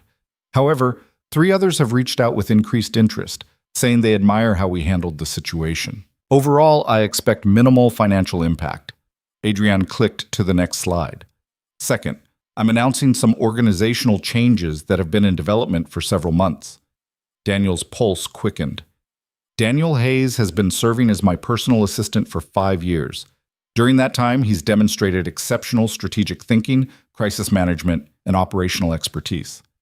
Effective immediately, Daniel is being promoted to Director of Strategic Operations."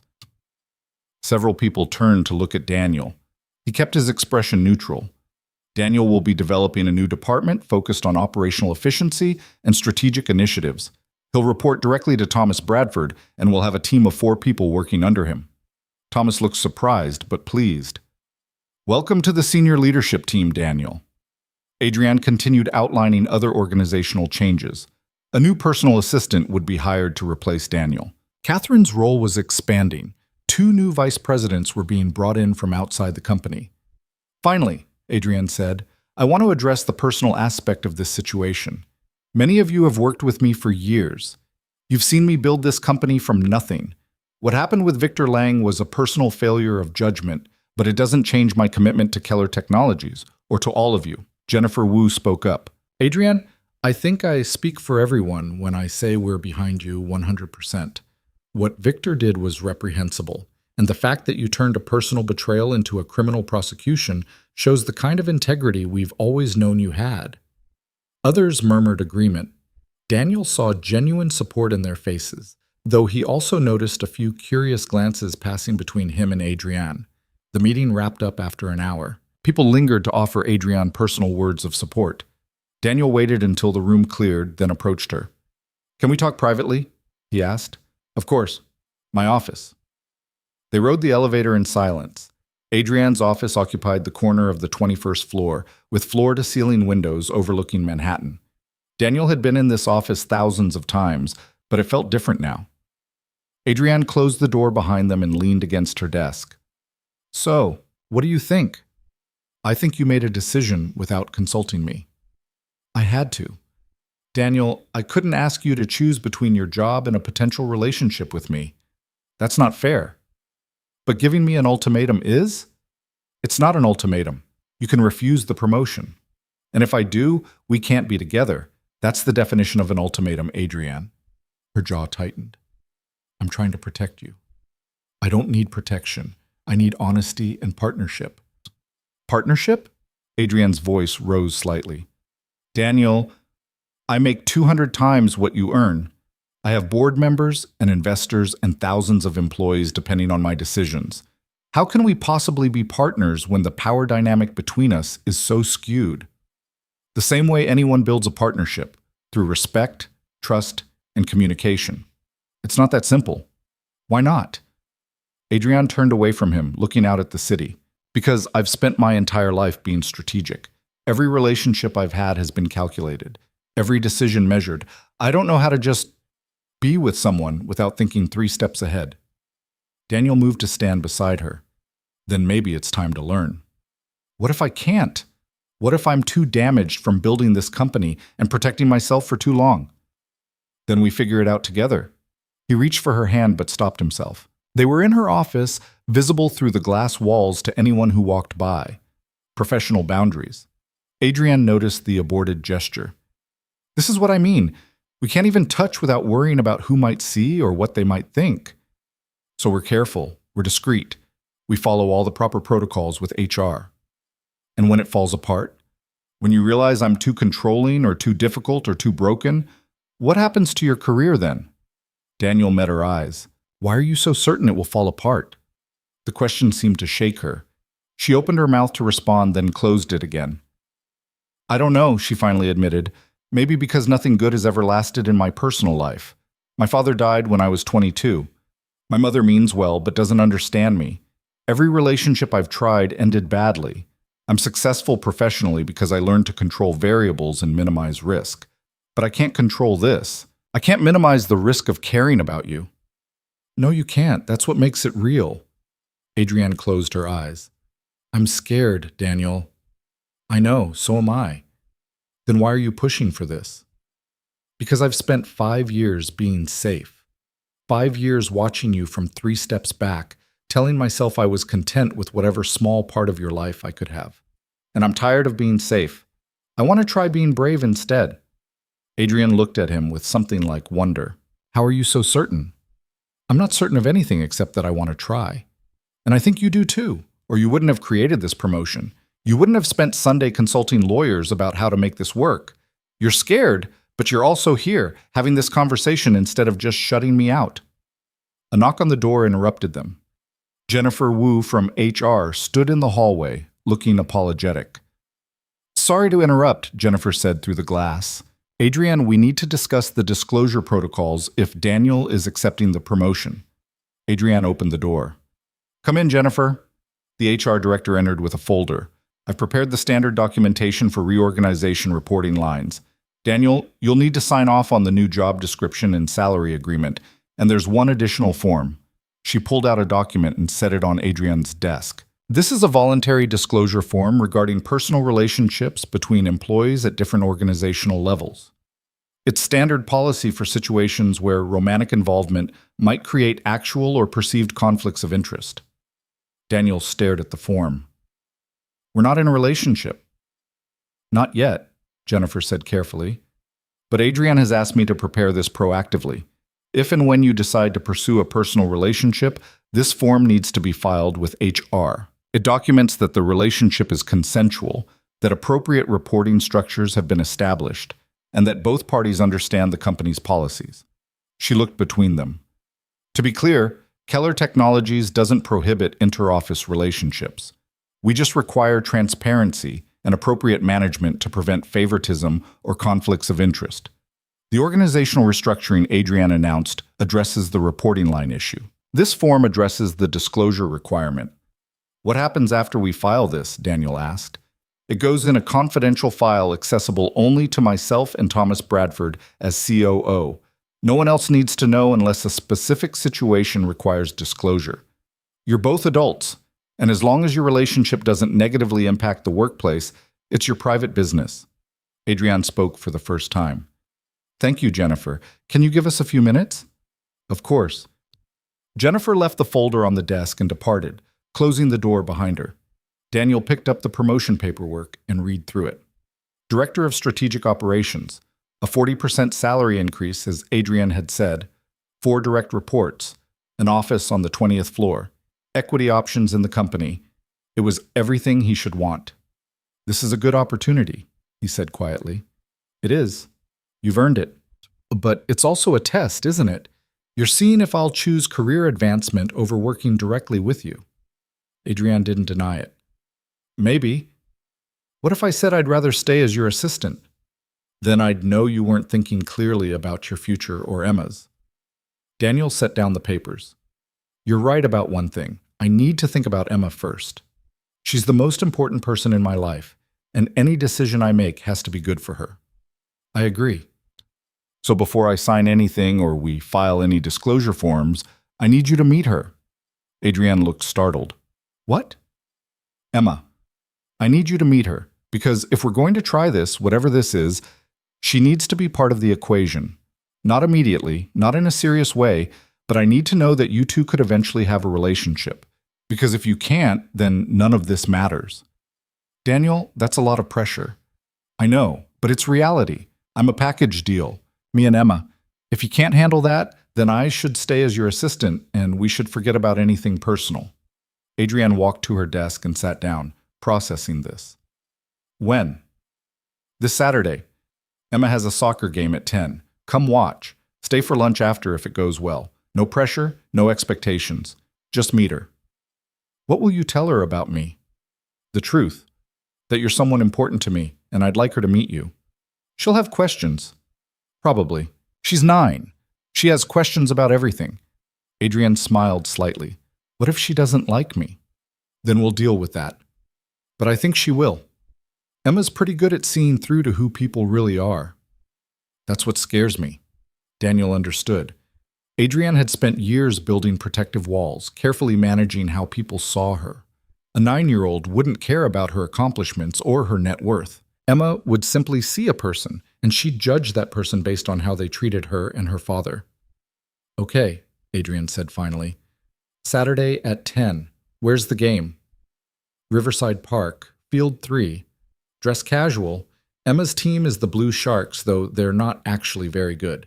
She's the striker with the ponytail who argues with the referee about the physics of offsides. Despite the tension, Adrienne laughed. I'll be there. And Adrienne? Just be yourself. Not CEO Adrienne. Just you. What if that's not good enough? It will be. Daniel picked up the promotion paperwork. I'm going to take this home and read it thoroughly. I'll have an answer for you by Wednesday. That's fine. He moved toward the door, then stopped. For what it's worth, I think you're making this more complicated than it needs to be. How so? You're treating this like a business merger, analyzing risk, minimizing variables, establishing protocols. But that's not how relationships work. They're messy and unpredictable, and you can't control them with spreadsheets and disclosure forms. Then how do you control them? You don't. That's the point. He left her office and walked through the maze of cubicles toward his own small workspace. People watched him pass with renewed curiosity. By tomorrow, everyone would know about his promotion. They'd speculate about why, wonder if there was more to the story, gossip about whether something was going on between him and Adrienne. Let them talk, Daniel thought. He was done hiding. That evening, Daniel picked Emma up from her mother's apartment. She bounced out to the car full of energy, her backpack covered in dinosaur pins. Dad, guess what? I scored 2 goals at practice yesterday, and Coach Martinez said I might start in Saturday's game. That's amazing, sweetheart. Will you be there? You promised you wouldn't miss any more games. I'll be there. Actually, I wanted to talk to you about Saturday. Emma climbed into the car and buckled her seatbelt. What about it? Daniel pulled into traffic, choosing his words carefully. There's someone I'd like you to meet. Her name is Adrienne, and she's my boss at work. She's also my friend, and she's going through a hard time right now. I thought it might be nice if she came to watch your game. Emma considered this with the seriousness she applied to all important decisions. Is she the superhero businesswoman from your stories? Yes. Is she nice? Very nice. She's smart and kind, and she works really hard, kind of like you work hard at soccer. Does she like dinosaurs? I don't know. You'll have to ask her. Emma was quiet for a moment. Dad, is Adrienne your girlfriend? The question caught Daniel off guard. Why would you think that? Because you get a funny look on your face when you talk about her, like the look Mr. Peterson gets when he talks about his wife. Daniel glanced at his daughter in the rearview mirror, amazed as always by her perceptiveness. It's complicated, Em. Adrienne and I are friends right now. Maybe we'll be more than friends someday. But I wanted you to meet her first because you're the most important person in my life and your opinion matters. What if I don't like her? Then we'll talk about it, honestly. Emma nodded, apparently satisfied. Okay, she can come to my game, but tell her the Blue Sharks aren't very good, so she shouldn't expect like professional soccer. I'll let her know. And Dad? If she is going to be your girlfriend, she has to pass 3 tests. What tests? First, she has to like dinosaurs, or at least think they're cool. Second, she has to be able to eat pizza without using a fork, because people who eat pizza with forks are suspicious. And third, she has to be nice to you, like really nice, not fake nice. Daniel smiled. Those seem like reasonable tests. I thought so too. That night, after Emma was asleep, Daniel sat at his kitchen table reading through the promotion paperwork. The job description was comprehensive and challenging. He'd be overseeing major operational initiatives, working directly with senior leadership, and building a team from scratch. It was everything he'd been working toward through those night classes and self-study. But it was also terrifying. Accepting this role meant stepping fully out of Adrian's shadow and proving he could succeed on his own merits. It meant giving up the close daily contact they'd had for 5 years. It meant risk.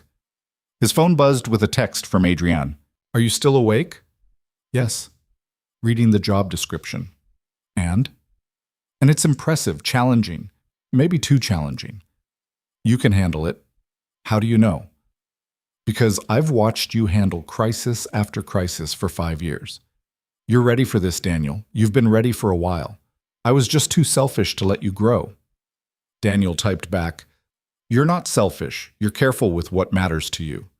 "Maybe that's the same thing." "It's not." And a pause, then, "I'm nervous about Saturday." "So am I." "What if Emma hates me?" "She won't. But even if she has reservations, we'll work through them. No decisions need to be made on Saturday. It's just a first meeting." "Does she know about us? About the possibility of us?"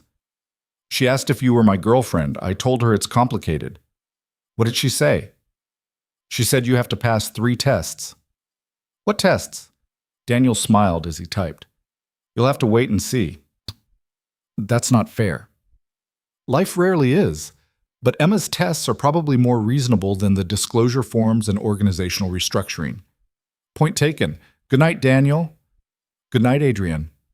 Daniel set down his phone and looked at the promotion papers one more time. Then he picked up a pen and signed his name.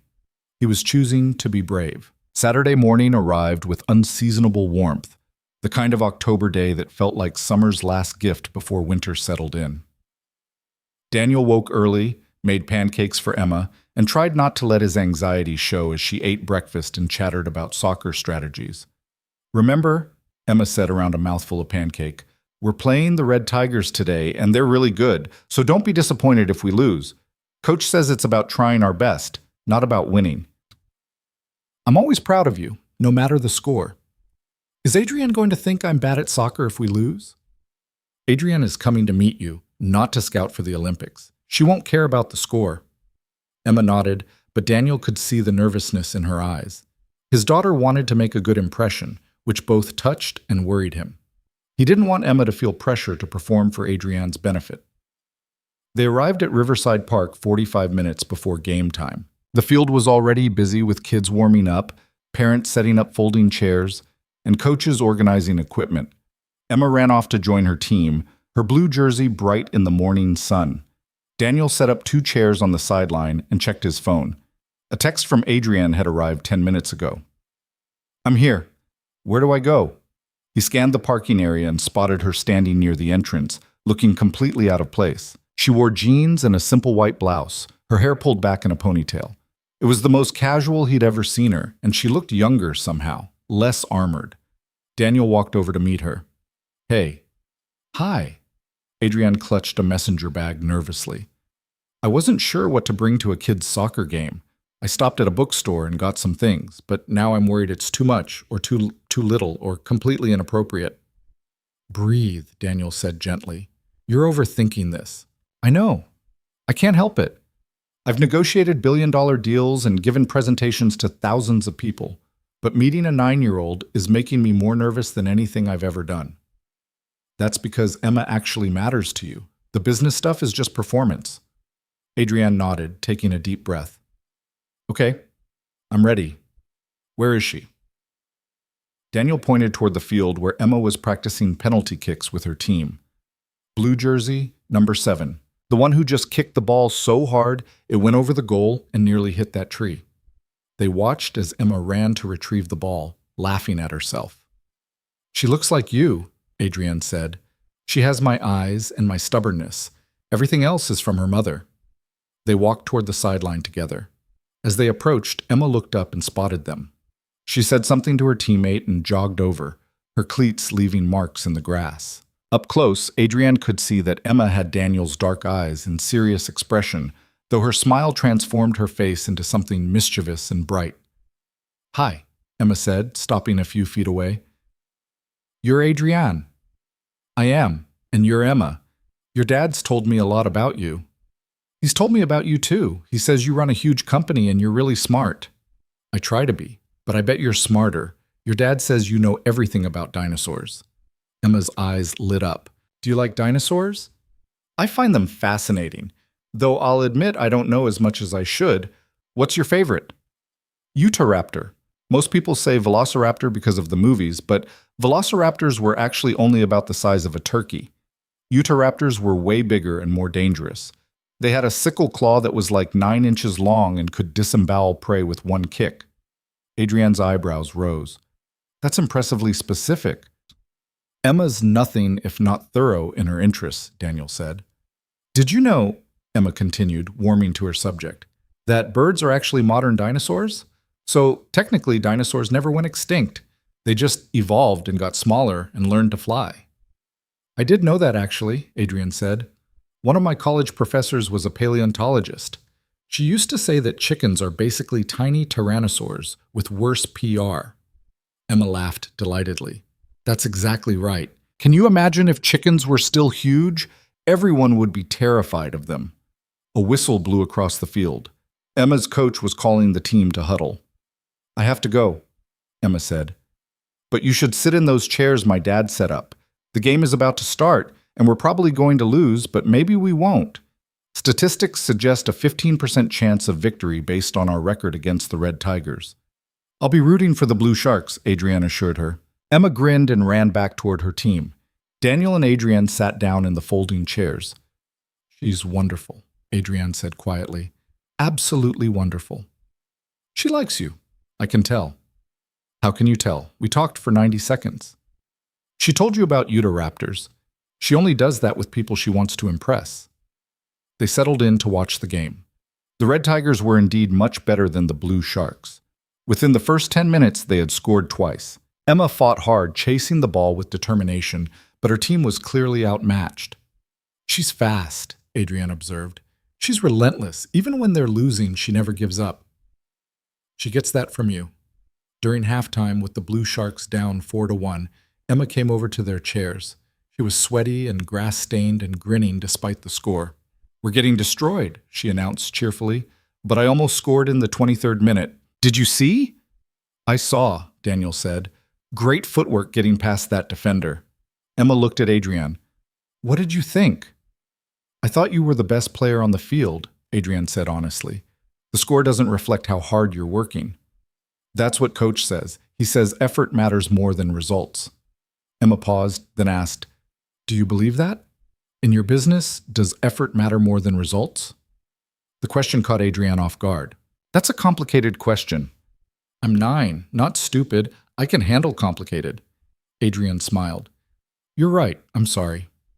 "Honestly, in business, results usually matter more than effort. But that doesn't mean effort isn't important. Sometimes you work really hard and things don't work out the way you hoped.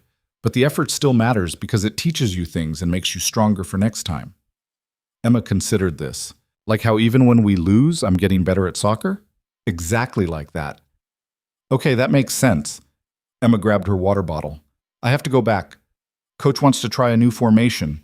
He says it's our only hope, which sounds dramatic, but he's probably right." As Emma ran back to her team, Adrienne shook her head in wonder. "She just casually asked me about the relationship between effort and results as measured by business outcomes.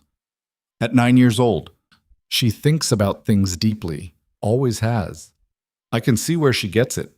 The second half was more competitive. The Blue Sharks didn't score again, but they prevented the Red Tigers from adding to their lead. When the final whistle blew, the score was 4-1, but Emma's team cheered anyway, celebrating their improved performance. Emma came over to them after the post-game huddle, still energized despite the loss. We didn't win, but we did better in the second half. Coach says that's what matters. She looked at Adrienne. Are you hungry? Dad usually takes me for pizza after games. Adrienne glanced at Daniel, who gave a slight nod. I would love pizza, Adrienne said. They went to Giovanni's, a family-owned pizzeria 3 blocks from the park. It was loud and crowded with families, nothing like the upscale restaurants Adrienne typically frequented.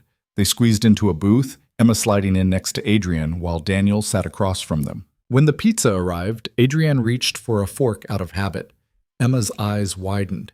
You eat pizza with a fork? Emma asked, her tone suggesting this was a serious character flaw. Adrienne paused, remembering what Daniel had told her about Emma's tests. She set down the fork and picked up a slice with her hands instead. You're right, Adrienne said. Pizza should be eaten properly. Emma beamed. That's what I always say. Forks are for salad. And soup, Adrienne added. You can't eat soup with a fork. That's crazy. Good point. Spoons for soup. They ate companionably, Emma keeping up a running commentary about her teammates, her upcoming science project on plate tectonics, and her theory that if humans had evolved from dinosaurs instead of apes, the world would be much more interesting. We'd probably have better instincts about danger, Emma said, and maybe we could still have some cool predator features like enhanced vision or really strong legs for running. Or perhaps terrible table manners, Adrienne suggested. Imagine trying to eat pizza with tiny T-Rex arms. Emma laughed so hard that soda nearly came out of her nose. Daniel watched the two of them together and felt something in his chest expand and settle at the same time. After they finished eating, Emma excused herself to wash her hands. The moment she left, Adrienne turned to Daniel. She's incredible, truly. You've done an amazing job raising her. Thank you. She likes you too. How can you tell? She's sitting next to you instead of next to me. That's significant. Emma's very particular about her proximity to people. Adrienne looked pleased. I brought something for her. Is it okay to give it to her, or is that overstepping? What is it? Adrienne pulled a book from her messenger bag. It's a first edition of the Dinosauria, which is considered the definitive scientific text on dinosaur paleobiology. I know it's advanced for her age, but I thought she might appreciate it anyway. Daniel took the book and examined it. It was a beautiful hardcover volume, clearly expensive and carefully selected. This is too much, he said. Is it? I just wanted her to have something meaningful. Adrienne, this book probably cost more than... I don't care what it cost. I care that Emma might enjoy it. Daniel looked at her, understanding what she wasn't saying. Adrienne wanted Emma's approval, wanted to be accepted into their small family, and she was using the tools she knew best, research and carefully chosen gifts. She'll love it, Daniel said, but you don't have to buy her affection. She already likes you. I'm not trying to buy her affection. I'm trying to show her that I pay attention to what matters to her. Emma returned to the table, sliding back into the booth. Adrienne handed her the book. I got you something. Your dad mentioned you were interested in paleontology, so I thought you might like this. Emma's eyes went wide as she examined the book. She carefully opened it, running her fingers over the illustrations and photographs. This is amazing, she breathed. This has articles by Jack Horner and Philip Currie and Mary Schweitzer. These are like the most famous paleontologists in the world. I'm glad you like it. Emma looked up at Adrienne with complete sincerity. This is the best present anyone's ever given me except for the microscope my grandma got me last year. Thank you so much. You're very welcome. Emma immediately began reading one of the chapters, completely absorbed. Daniel and Adrienne smiled at each other over her bent head. After lunch, they walked back toward the park where their cars were parked. Emma held Adrienne's hand as they walked, chattering about dinosaur migration patterns and fossil preservation. Adrienne listened with genuine interest, asking questions that showed she was truly engaged. When they reached the parking area, Emma hugged Adrienne spontaneously. Thank you for coming to my game and for the book and for explaining about effort and results. You're really nice. Adrienne looked stunned by the hug, but recovered quickly, embracing Emma gently. Thank you for letting me come. I had a wonderful time. Emma pulled back and looked seriously at Adrienne. Are you going to be my dad's girlfriend? Emma, Daniel said, mortified. What? I'm just asking. Adrienne knelt down so she was at Emma's eye level. That's a fair question. Your dad and I are very good friends right now. We might become more than friends eventually, but we're taking things slowly because we want to make sure we do everything right. Is that okay with you?" Emma thought about this carefully. If you do become his girlfriend, will you still be nice to him? Because he deserves someone who's really nice to him, not just pretend nice. "I will always be as kind to your father as I possibly can. I promise." "Okay then. I think you passed the tests." "There were tests?" Emma grinned. "You like dinosaurs, you don't eat pizza with a fork, and you're nice to my dad. Those were the three things." Adrienne laughed. "Well, I'm honored to have passed." After Emma ran ahead to Daniel's car, Adrienne stood with Daniel in the parking lot. "That went better than I hoped," she said. "She loves you." That's not an exaggeration. Emma doesn't give her approval easily, but when she does, it's complete. "I love her too." Is that strange to say after one meeting? No, it makes sense. She's easy to love. They stood looking at each other, both wanting to move closer, but aware that they were in public where Emma or anyone else might see. "I should go," Adrienne said. "Let you have your weekend with Emma." "Wait. Before you leave, I need to tell you something." "What?"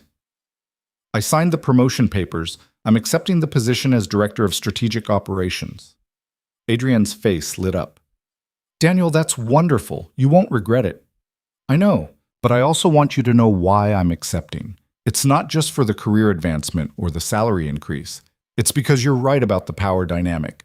If we're going to try to build something real between us, we need to be equals, or as equal as we can be. We'll file the disclosure forms on Monday. Together? Together." Emma honked the car horn impatiently. Daniel laughed and waved at her. "I should go before she decides to drive herself home." "Daniel," Adriana said softly, "thank you for today, for letting me into this part of your life. It means more than you know. You're worth the risk." He walked to his car where Emma was already buckled in and bouncing with excitement. "So?" Daniel asked as he started the engine. "What's the verdict?" "I like her a lot. She's smart and she listens when people talk. And she gave me that amazing book, and she thinks dinosaurs are cool. Plus, she was really nice to you." "I watched." "You watched?" "I pay attention, Dad. You smile differently when you look at her. It's like you're happy but also nervous, like when I'm about to take a penalty kick in a tied game." Daniel pulled into traffic, amazed once again by his daughter's perception. "That's a pretty accurate description. So are you going to date her?" "Maybe. We're still figuring things out." "Well, I think you should. She's way better than Victor was." Daniel's hands tightened on the steering wheel. "You met Victor?" "Once, remember? When he came to pick you up from the office that time I was sick, and you brought me to work. He didn't even look at me. He just talked to you about boring business stuff and then left. I told you then I didn't like him." Daniel vaguely remembered the incident. Emma had been recovering from the flu, and Victor had stopped by unexpectedly. At the time, Daniel had dismissed Emma's dislike as childish grumpiness from being sick. "You were right about him," Daniel said. "I know. Kids can tell when adults are fake. We're good at that." Emma paused. "Adrienne isn't fake. When she said she had a wonderful time, she meant it. I could tell." "How could you tell?" Her eyes smiled at the same time as her mouth. When people are fake, only their mouth smiles. Daniel felt a surge of love for his wise, observant daughter. "When did you get so smart about people?" "I've always been smart. You just don't always notice because you're busy being smart about work stuff." They spent the rest of the weekend in their usual routine. Emma worked on homework while Daniel prepared meals. They watched a nature documentary about the Cretaceous period, went to the library, and played board games. Emma read her new dinosaur book every spare moment, occasionally reading passages aloud that she found particularly interesting. On Sunday evening, after Emma had gone to bed, Daniel's phone rang. Adrienne. "Is it too late to call?" she asked. "Not at all. Emma's asleep. I wanted to thank you again for yesterday. I can't stop thinking about it. Emma hasn't stopped talking about you or that book. You made a serious impression." "She made an impression on me too. Daniel, I need to tell you something." "What?" Adrienne's voice grew serious. "I've been thinking about what I said in my office. About how I'm scared and I don't know how to do relationships without being strategic and calculating, and I realized something. What's that? I've been approaching this whole situation like a business problem, creating organizational structures, establishing protocols, managing risk. But yesterday, watching you with Emma, seeing how you are as a father, how she looks at you with complete trust and love, it made me realize that what I've been doing is the opposite of what's needed. I don't understand. Relationships aren't about control or strategy. They're about trust and vulnerability and letting someone see you without all the protective layers. And I've been so afraid of that vulnerability that I've been trying to create safety through structure instead of through connection. Daniel was quiet, letting her work through her thoughts. When Emma hugged me, Adrienne continued, I felt something I haven't felt in years. Acceptance. Pure, uncomplicated acceptance. She didn't care that I run a company, or how much money I have, or what my credentials are. She just saw me as a person, and she decided I was worth caring about. That's Emma. She sees people clearly. I want to be like that with you. I want to stop trying to control all the variables and just be present. But Daniel, I don't know if I can. I've spent so long being strategic that I'm not sure I remember how to just be. Then we'll figure it out together. You don't have to change who you are completely. Your strategic thinking is part of what makes you remarkable. You just need to learn when to use it and when to let it go. How do I know the difference? Start by asking yourself whether you're trying to solve a problem or whether you're trying to protect yourself from feeling something. If it's the latter, that's when you need to let go. Adrienne was quiet for a moment. That's wise. I learned it from Emma's therapist. After the divorce, Emma had some anxiety issues. The therapist taught her to distinguish between problems she could solve and feelings she just needed to experience. It helped her a lot. Maybe it could help you too. Maybe it could, Adrienne paused. I'm filing the disclosure forms tomorrow, with or without you, because I need to stop hedging my bets and commit to what I want. And what do you want? I want to try. With you. Properly try. Not just think about trying or plan for trying. Actually do it. Daniel felt warmth spread through his chest. I want that too. It's going to be messy. I'm going to make mistakes. I'm going to try to control things I shouldn't control and probably drive you crazy with my need to plan everything. And I'm going to be overly cautious because I'm scared of getting hurt again. I'm going to second-guess myself and worry about Emma and probably move slower than you'd like. We're both going to mess this up in different ways. So we're agreed that this is going to be a disaster? Daniel laughed. A beautiful disaster. I can work with that. They talked for another hour, discussing logistics and boundaries and how to navigate their new working relationship. They decided to keep things private at the office for now, to give the organizational changes time to settle before adding the complexity of a public relationship. They agreed to move slowly, to prioritize Emma's needs, and to be honest with each other even when it was difficult. When they finally hung up, Daniel sat in his quiet living room and thought about how much his life had changed in 1 week. 7 days ago, he had been preparing to watch the woman he loved marry someone else, resigned to a future of professional distance and unspoken feelings. Now he was starting a new job, navigating a relationship with that same woman and introducing her to the most important person in his life. It was terrifying. It was exhilarating. It was exactly right. Monday morning brought the reality of their new professional dynamic. Daniel arrived at his new office on the 20th floor to find it already set up with furniture, a computer, and a nameplate that read Daniel Hayes, Director of Strategic Operations. Thomas Bradford stopped by at 8:30. Welcome to Senior Leadership. We have a strategic planning meeting at 9. I'll walk you through the current initiatives and where I see your team fitting in. The meeting was intense. Daniel found himself participating in discussions about market expansion, operational efficiency, and long-term strategic goals. He contributed ideas that were taken seriously, challenged assumptions, and felt his mind stretching in new directions. Adrienne was at the meeting too, but she sat across the table and treated him with the same professional courtesy she showed all senior staff. No one would have guessed from watching them that they had talked for hours the night before, or that significant disclosure forms sat in Jennifer Wu's confidential files. After the meeting, as people filtered out, Adrienne caught Daniel's eye briefly. She smiled, just a small smile, barely noticeable to anyone else. But Daniel saw it and understood. They were doing this together, taking the risk. The week progressed in a blur of new responsibilities. Daniel interviewed candidates for his team, developed strategic proposals, and learned the rhythms of senior leadership. It was challenging and exhausting and deeply satisfying. On Wednesday evening, after most people had left the office, Adrienne sent Daniel a text. "My office. 5 minutes." When Daniel arrived, she was standing at the window, looking out at the city lights. "Close the door," she said. Daniel did, his pulse quickening. Adrienne turned to face him. "We've been very professional all week." "We have." "I'm tired of being professional."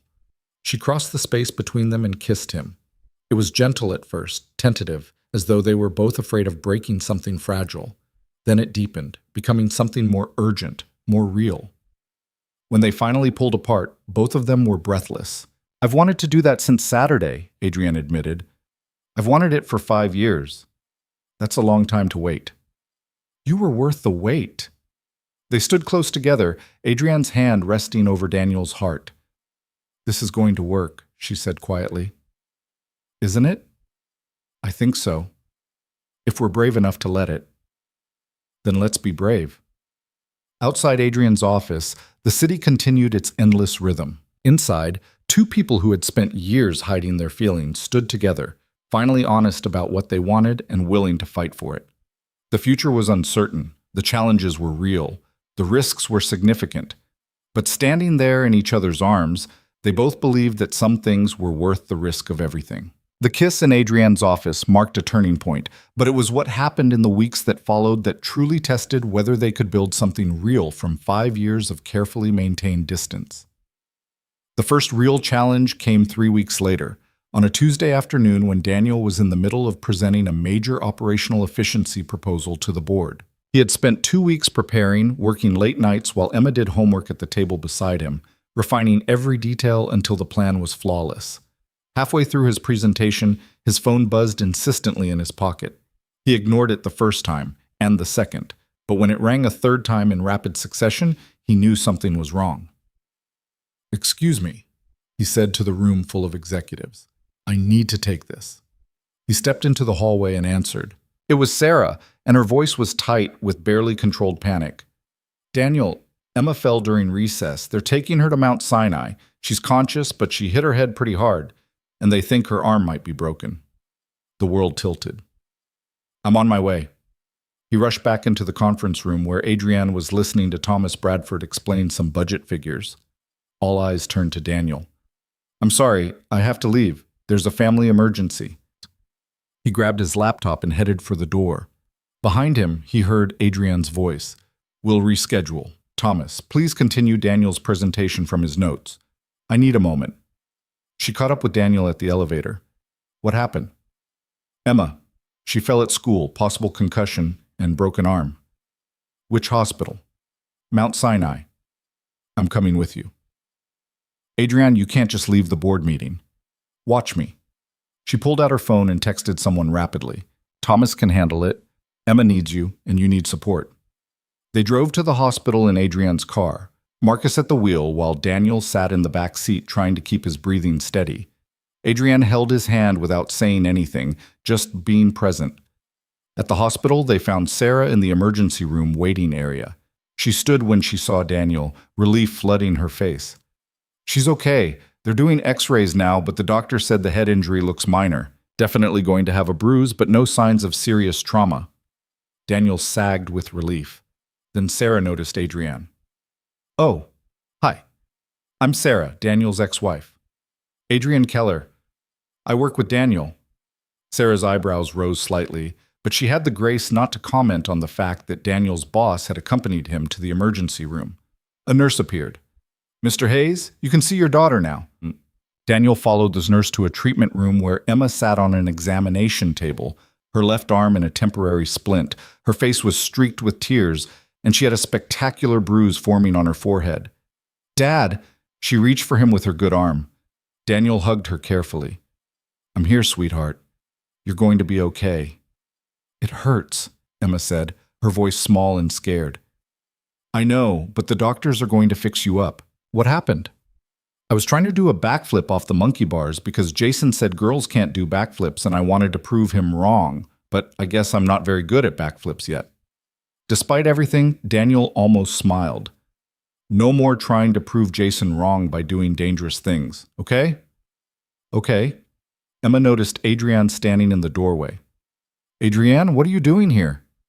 Your dad was worried about you, so I came to make sure you were both all right. Emma's eyes filled with fresh tears. I'm sorry I interrupted your work. Dad said you had an important meeting. Adrienne moved closer and crouched beside the examination table. Emma, listen to me. No meeting, no matter how important, is more important than making sure you're safe. Don't ever apologize for needing your father. But Dad's presentation can be rescheduled. You can't. Adrienne gently touched Emma's uninjured hand. How's the arm feeling? Like it's broken, which it probably is because it hurts a lot and it's all swollen. A doctor entered with X-ray results. The arm was indeed fractured, requiring a cast for 6 to 8 weeks. Emma chose bright blue for the cast color and insisted that everyone sign it, including Adrienne. As the orthopedic technician fitted the cast, Emma looked at her father. Does this mean I can't play soccer? Not for a while, sweetheart. Emma's face crumpled. But we have playoffs in 3 weeks. Coach is counting on me. Your health is more important than playoffs. But the team needs me. Fresh tears spilled down Emma's cheeks. I'm the top scorer. Without me, we'll definitely lose. Daniel held her good hand while she cried, feeling helpless in the face of her disappointment. This was the part of parenting he struggled with most. The moments when he couldn't fix things, couldn't make the pain go away, could only be present while his daughter grieved something that mattered to her. Adrienne spoke quietly. Emma, can I tell you something about losing? Emma looked at her with red-rimmed eyes. What? A few weeks ago, I lost something too. I was supposed to get married, and instead I found out the person I thought I loved was lying to me. I had to cancel my wedding in front of 200 people and admit that I'd made a terrible mistake. That's different. You didn't want to marry that guy anyway because he was bad. That's true. But I still lost something. I lost the future I'd imagined, even if it was based on lies. And I lost the belief that I was smart enough to always see through people who wanted to hurt me. Emma considered this. Did it make you sad? Very sad. For a long time. What made you feel better? Adrienne glanced at Daniel, then back at Emma. Honestly, your dad did. He reminded me that sometimes we lose things we care about, but that doesn't mean we stop trying. It just means we try differently next time. But I can't try differently with soccer. I just can't play. No, but you can support your team in other ways. You can help coach from the sidelines. You can study strategy and learn new things while you heal. And when your arm is better, you'll come back stronger and smarter than before. Emma absorbed this, her crying gradually subsiding. Do you really think so? I know so. Some of my best business strategies came from times when I was forced to step back and think instead of just doing. The doctor finished with the cast and gave them care instructions. Emma would need to follow up in 2 weeks, keep the cast dry, and take it easy for the next several days. Sarah drove Emma home while Daniel and Adrienne returned to the office. In the car, Daniel finally let himself process what had happened. Thank you, he said, for coming with me, for what you said to Emma, for all of it. You don't need to thank me. That's what people do when they care about each other. The board meeting went fine without us. Thomas is perfectly capable of handling presentations. That's why we have a leadership team. Daniel leaned his head back against the seat. This is what dating me looks like. Emergency room visits and canceled meetings, and a 9-year-old who thinks backflips are a good idea. I know. I'm still here. For now. But Adrienne, this was just one incident. There will be more. Emma will have school plays and science fairs and soccer games and times when she needs me, and I'll have to choose her over work, over us. I know that too. Daniel, I'm not expecting you to change who you are or how you prioritize your life. Emma comes first. I understand that. Do you? Because I'm not sure I understand it myself sometimes. I spent years trying to be the perfect employee and the perfect father, and I was mediocre at both because I was splitting myself in half. Adrienne reached over and took his hand. Then stop splitting yourself. Be who you are. A father who also happens to be an excellent strategic thinker. Bring those parts of yourself together instead of keeping them separate. That's easier said than done. I know, but I'm willing to figure it out with you. They arrived back at the office to find that Thomas had successfully completed the presentation and the board had approved Daniel's operational efficiency plan. There was champagne in the executive conference room and congratulations from senior staff. But Daniel's mind was still at the hospital with Emma, worried about her pain, her disappointment about soccer, and how she would manage school with a broken arm. Adrienne pulled him aside. Go home. Be with Emma. We'll celebrate later. I should at least finish out the day. Daniel, go home. That's not a suggestion from your girlfriend. It's an order from your boss. He smiled despite himself. Using your authority to make me take care of my daughter? Absolutely. Now go. Daniel went home to find Emma on the couch with Sarah, watching a nature documentary and eating ice cream with her good hand. Her eyes were still puffy from crying, but she seemed calmer. Hey, sweetheart, how are you feeling? Tired, and my head hurts, but the ice cream helps.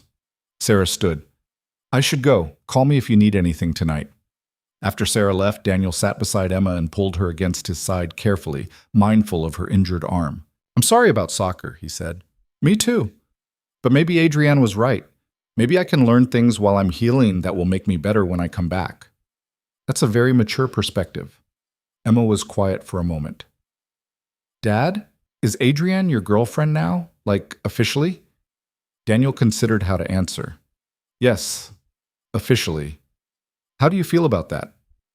I think it's good. She came to the hospital even though she had important work things.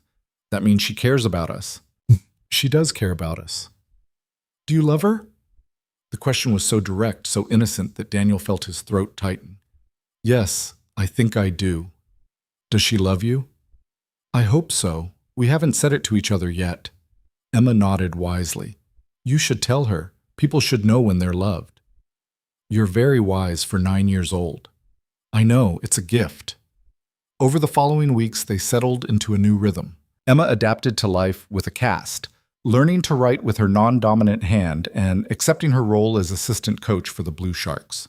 Daniel threw himself into his new position, building his team and implementing strategies that were already showing results. And slowly, carefully, he and Adrienne built something neither of them had experienced before. A relationship based on honesty and vulnerability rather than strategy and control. They had dinner together twice a week, alternating between quiet restaurants and Adrienne's townhouse. They talked about everything, their childhoods, their fears, their dreams for the future. Adrienne shared stories about building her company from nothing, about the lonely years when success came at the cost of genuine connection. Daniel told her about his marriage to Sarah, the slow dissolution of something that had started with love, but ended in two people who wanted different things from life. 6 weeks after Emma's accident, they attended the Blue Sharks playoff game together.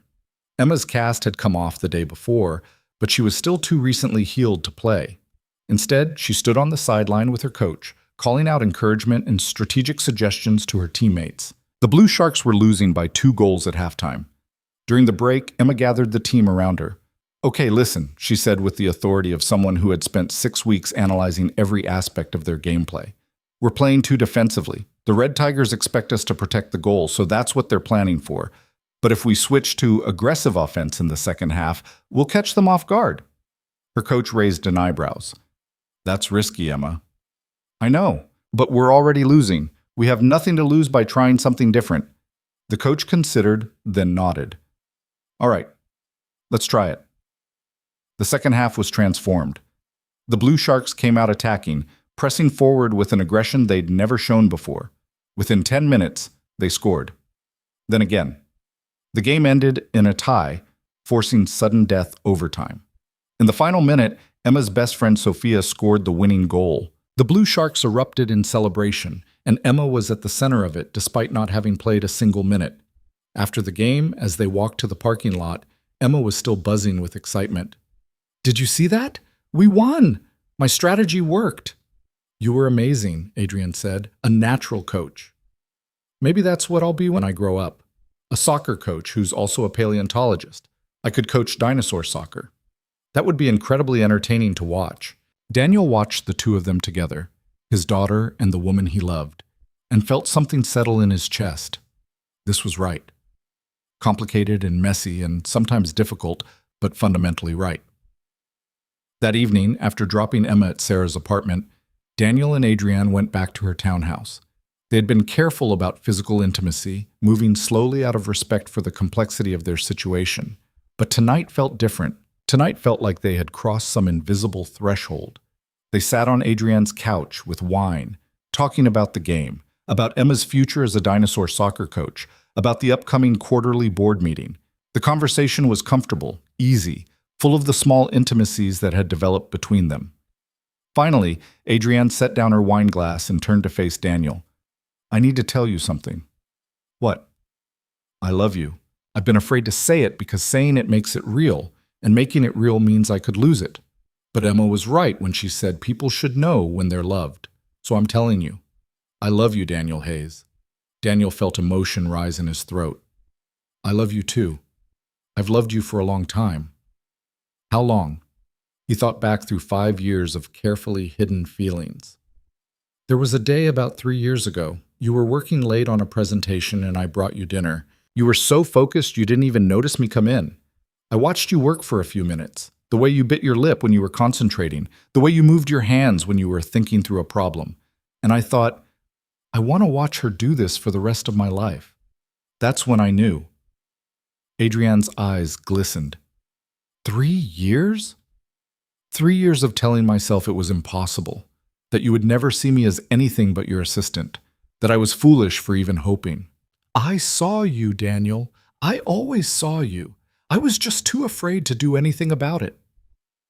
They moved closer together, the space between them charged with everything they had finally said aloud. I'm not afraid anymore, Adrienne whispered. Neither am I.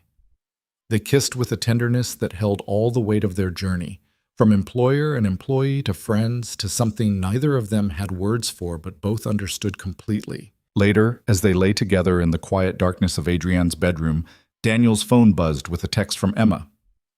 Did you tell Adrienne you love her yet? He smiled and texted back. Yes. Did she say it back? Yes. Good. Now you can stop being nervous all the time. He showed the text to Adrienne, who laughed softly against his shoulder. She's very perceptive, Adrienne said. She is. Are you ready for what it means to have a very perceptive 9-year-old in your life? I think so, though I reserve the right to panic occasionally. Deal. The next few months brought their own challenges. There was the inevitable office gossip when people learned about their relationship, though the formal disclosure to HR and the clear organizational boundaries helped minimize problems. There was the learning curve of blending their lives, coordinating schedules, navigating holidays, figuring out how to balance work demands with personal time. There was also the ongoing legal case against Victor Lang. His trial was scheduled for February, and Adrienne would have to testify. The thought of facing him again, of reliving the betrayal in front of a courtroom full of strangers, made her anxious for weeks. The night before the trial, she stayed at Daniel's apartment. Emma was with Sarah, giving them privacy. Adrienne paced the small living room, too nervous to sit still. What if I freeze up there, she asked. What if I can't answer the questions coherently? You won't freeze. You're one of the strongest people I know. You don't understand. When I'm in business mode, I'm fine. I can handle anything, but this is personal. This is about admitting I was fooled, that I let someone use me. Daniel pulled her down onto the couch beside him. You weren't fooled for long, and when you discovered the truth, you didn't fall apart. You built a case that's going to put him in prison for years. That's not weakness, Adrienne. That's incredible strength. It doesn't feel strong. It feels humiliating. Because you're judging yourself more harshly than you judge anyone else. You expect yourself to be perfect, to never make mistakes.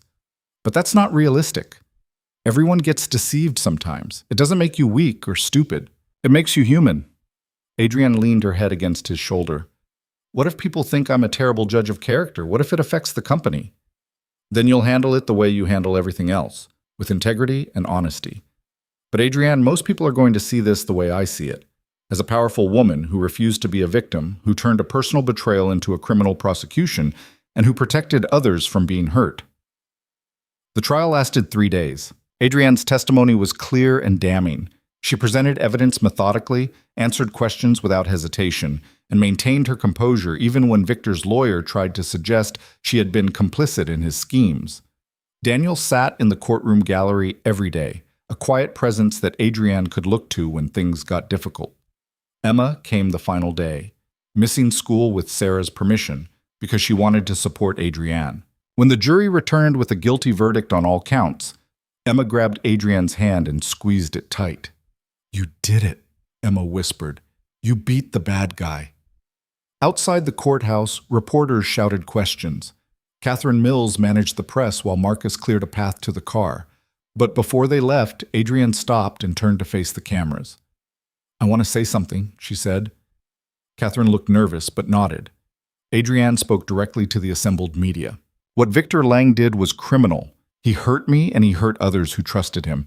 But this case was never about revenge. It was about accountability. It was about ensuring that someone who preys on people's trust and hope faces consequences. I'm grateful to the district attorney's office, to the jury, and to everyone who came forward to testify. And I want other victims of fraud to know that coming forward is hard, but it's worth it. Thank you." She turned and walked to the car without taking questions. Inside, with Marcus driving and Daniel beside her, Adrienne finally let herself exhale. "That was perfect," Daniel said. "I meant every word." Emma leaned forward from the back seat. "Adrienne, can I ask you something?" "Of course." "Are you going to marry my dad?" Daniel choked on air. "Emma!" "What? I'm just asking. You love each other and you're together all the time and you're really good together. So are you going to get married or not?" Adrienne met Daniel's eyes, saw the panic and hope warring in his expression. "I don't know," Adrienne said honestly. "Your dad and I haven't talked about that yet." "Would it bother you if we did?" Emma thought carefully. "No, I think it would be good. You make Dad happy and he makes you happy. Plus you're teaching me about dinosaurs and business strategy, which is cool. And if you got married, you could officially be my stepmom instead of just my dad's girlfriend." "That's a lot to think about," Daniel said. "Not really," Emma countered. "Either you want to be a family or you don't. Seems pretty simple to me." She sat back in her seat, apparently satisfied that she'd made her point. That night, after Emma had gone to bed, Daniel and Adrienne sat on his small balcony looking at the city lights. "Sorry about the marriage interrogation," Daniel said. "Don't apologize. She asked a legitimate question." "It's too soon. We've only been together for a few months." "Is it too soon? Or are we just scared?" Daniel looked at her. "What are you saying?" Adrienne took a breath. "I'm saying that I've spent my whole life being strategic and careful. I've planned every major decision, analyzed every risk, and tried to control every variable. And it's made me successful in business but miserable in life. For once, I want to do something that isn't strategic. I want to do something because it feels right, even if it's terrifying." "Adrienne, I'm not proposing. I'm just saying that when I think about my future, you're in it, you and Emma. I don't need a timeline or a plan. I just need to know that we're building towards something real." Daniel pulled her close. "We are. I promise you, we are." Spring arrived with sudden warmth, transforming the city almost overnight. Emma's arm had healed completely, and she was back to playing soccer with renewed passion and improved strategy. Daniel's department was thriving, with operational improvements already saving the company millions, and Adrienne was lighter somehow, as though the trial's conclusion had released a weight she'd been carrying for months. On a Saturday in early May, almost 6 months after the canceled wedding, Adrienne invited Daniel and Emma to dinner at her townhouse. She had been mysteriously secretive about the evening, telling them only to dress casually and come hungry. When they arrived, the house smelled amazing. Adrienne had cooked, not catered, a meal of pasta and salad and homemade bread. "You made all this yourself?" Emma asked, impressed. "I did, with some help from online tutorials and 3 phone calls to my mother, but yes, I made it." They ate together at Adrienne's dining table, talking and laughing. Emma told elaborate stories about her teacher's attempts to explain fractions, while Adrienne shared carefully edited anecdotes about difficult board members. Daniel watched them together and felt his heart expand with something too big to name. After dinner, Adrienne led them to the living room where she had set up a presentation on her television. "What's this?" Daniel asked. "Something I've been working on." "Emma, I wanted to show you first because it was partly your idea." She started the presentation. It was a business plan for a new Keller Technologies initiative, a STEM education program for underprivileged youth focusing on science, technology, engineering, and math. The program would provide free after-school classes, mentorship opportunities, and resources for kids who wanted to pursue careers in technical fields. "I've been thinking about what you said after your accident," Adrienne told Emma, "about how sometimes losing something teaches you to try differently. And I realized that I've been so focused on building my company that I forgot why I started it in the first place. I wanted to create opportunities for people who don't usually get them." Emma's eyes were wide. "This is amazing." The program launches in September. We're starting with 3 schools in underserved neighborhoods. "And Emma, I was hoping you might help me design the paleontology component of the science curriculum." "Really? You want my help?" "You're the dinosaur expert. Who better to help?" Emma launched herself at Adrienne, hugging her tightly. Adrienne caught her and held on, blinking back tears. After Emma had gone to explore Adrienne's book collection, Daniel pulled Adrienne aside. "This is incredible. When did you have time to develop all this?" "I've been working on it for months. Ever since the trial ended, I needed something positive to focus on, something that mattered beyond profit margins and market share." "It's going to make a real difference." "I hope so. Daniel, I've spent so much of my life building walls and protecting myself. But being with you and Emma has shown me that the best things happen when you stop protecting yourself and start opening up to possibility." She took his hands in hers. "I don't know what our future looks like. I don't have a plan or a strategy, but I know that I want to build it with you, both of you, however that looks, whatever that means." Daniel kissed her softly. "I want that too." "Yeah?" "Yeah." Emma's voice called from the other room. "Are you guys being mushy? Because I can come back if you need more mushy time." They laughed, breaking apart. "We're done being mushy," Adrienne called back. Emma appeared in the doorway with a book. "Good, because I found a first edition of On the Origin of Species, and I need to know if I can read it or if it's too valuable to touch." "You can read it carefully." As Emma settled onto the couch with the book, Daniel and Adrienne sat together, watching her. The evening light filtered through the windows, painting everything in shades of gold. "This is what I want," Adrienne said quietly. "Nights like this. The 3 of us together. Emma reading in the corner while we talk about nothing and everything. Simple moments that matter more than any business deal or career achievement." "You've changed," Daniel observed. "So have you. We both have." "Is that good?" "I think so. I think we've both become more of who we actually are, instead of who we thought we had to be." They sat in comfortable silence, Emma occasionally reading interesting passages aloud, the evening settling around them like a promise. Later, after Emma had fallen asleep on Adrienne's couch during a documentary about the Jurassic period, Daniel carried her to his car while Adrienne walked beside him. "Thank you for tonight," Daniel said. "For the program, for including Emma, for all of it. Thank you for taking a chance on me, for seeing past the CEO to the person underneath, for loving me even when I was too scared to love you back. I'd do it again, every time." Adrienne kissed him goodbye, then leaned into the car to gently touch Emma's sleeping face. "Sweet dreams, dinosaur girl." As Daniel drove home through the quiet streets, Emma stirred in the back seat. "Dad?" Her voice was sleepy. "Yeah, sweetheart?" "I think Adrienne is family now, not because of paperwork or rules, just because she is." "I think you're right." "Good, I'm glad." She drifted back to sleep, leaving Daniel alone with his thoughts and the steady rhythm of the city at night. A year had passed since the morning Daniel had stood in a bridal suite, watching Adrienne prepare for a wedding that would never happen. A year since he had whispered the truth that changed everything. A year since they had started the slow, careful work of building something real from the foundation of trust they had established over 5 years of professional partnership. Now, as he pulled into his parking space and carefully carried his sleeping daughter upstairs, Daniel thought about how much had changed and how much had stayed the same. He was still a single father, still devoted to Emma above all else. Adrienne was still driven and ambitious, still building her company and pushing boundaries. But now they did it together. Now they had each other to lean on when things got hard, to celebrate with when things went well, to remind each other that success meant nothing without people to share it with. The next morning, Daniel woke to find a text from Adrienne. "I love you. Just wanted you to know." He smiled and typed back, "I love you too. Coffee later?" Always. It was simple. It was ordinary. It was exactly what both of them had been searching for without knowing it. Not a fairy tale ending, but a real beginning.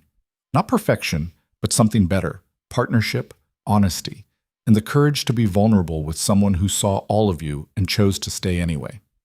In a city of 8 million people, two of them had found each other despite every reason they should have remained apart. A CEO and her assistant, an employer and employee. Two people divided by circumstance, but united by something stronger than any professional boundary or social expectation. They had built something real, something lasting, something worth every risk they had taken to get there. And in a small apartment in Queens, while a 9-year-old girl slept peacefully in the next room, Daniel Hayes looked at his phone and knew that he had finally found what he had been looking for all along.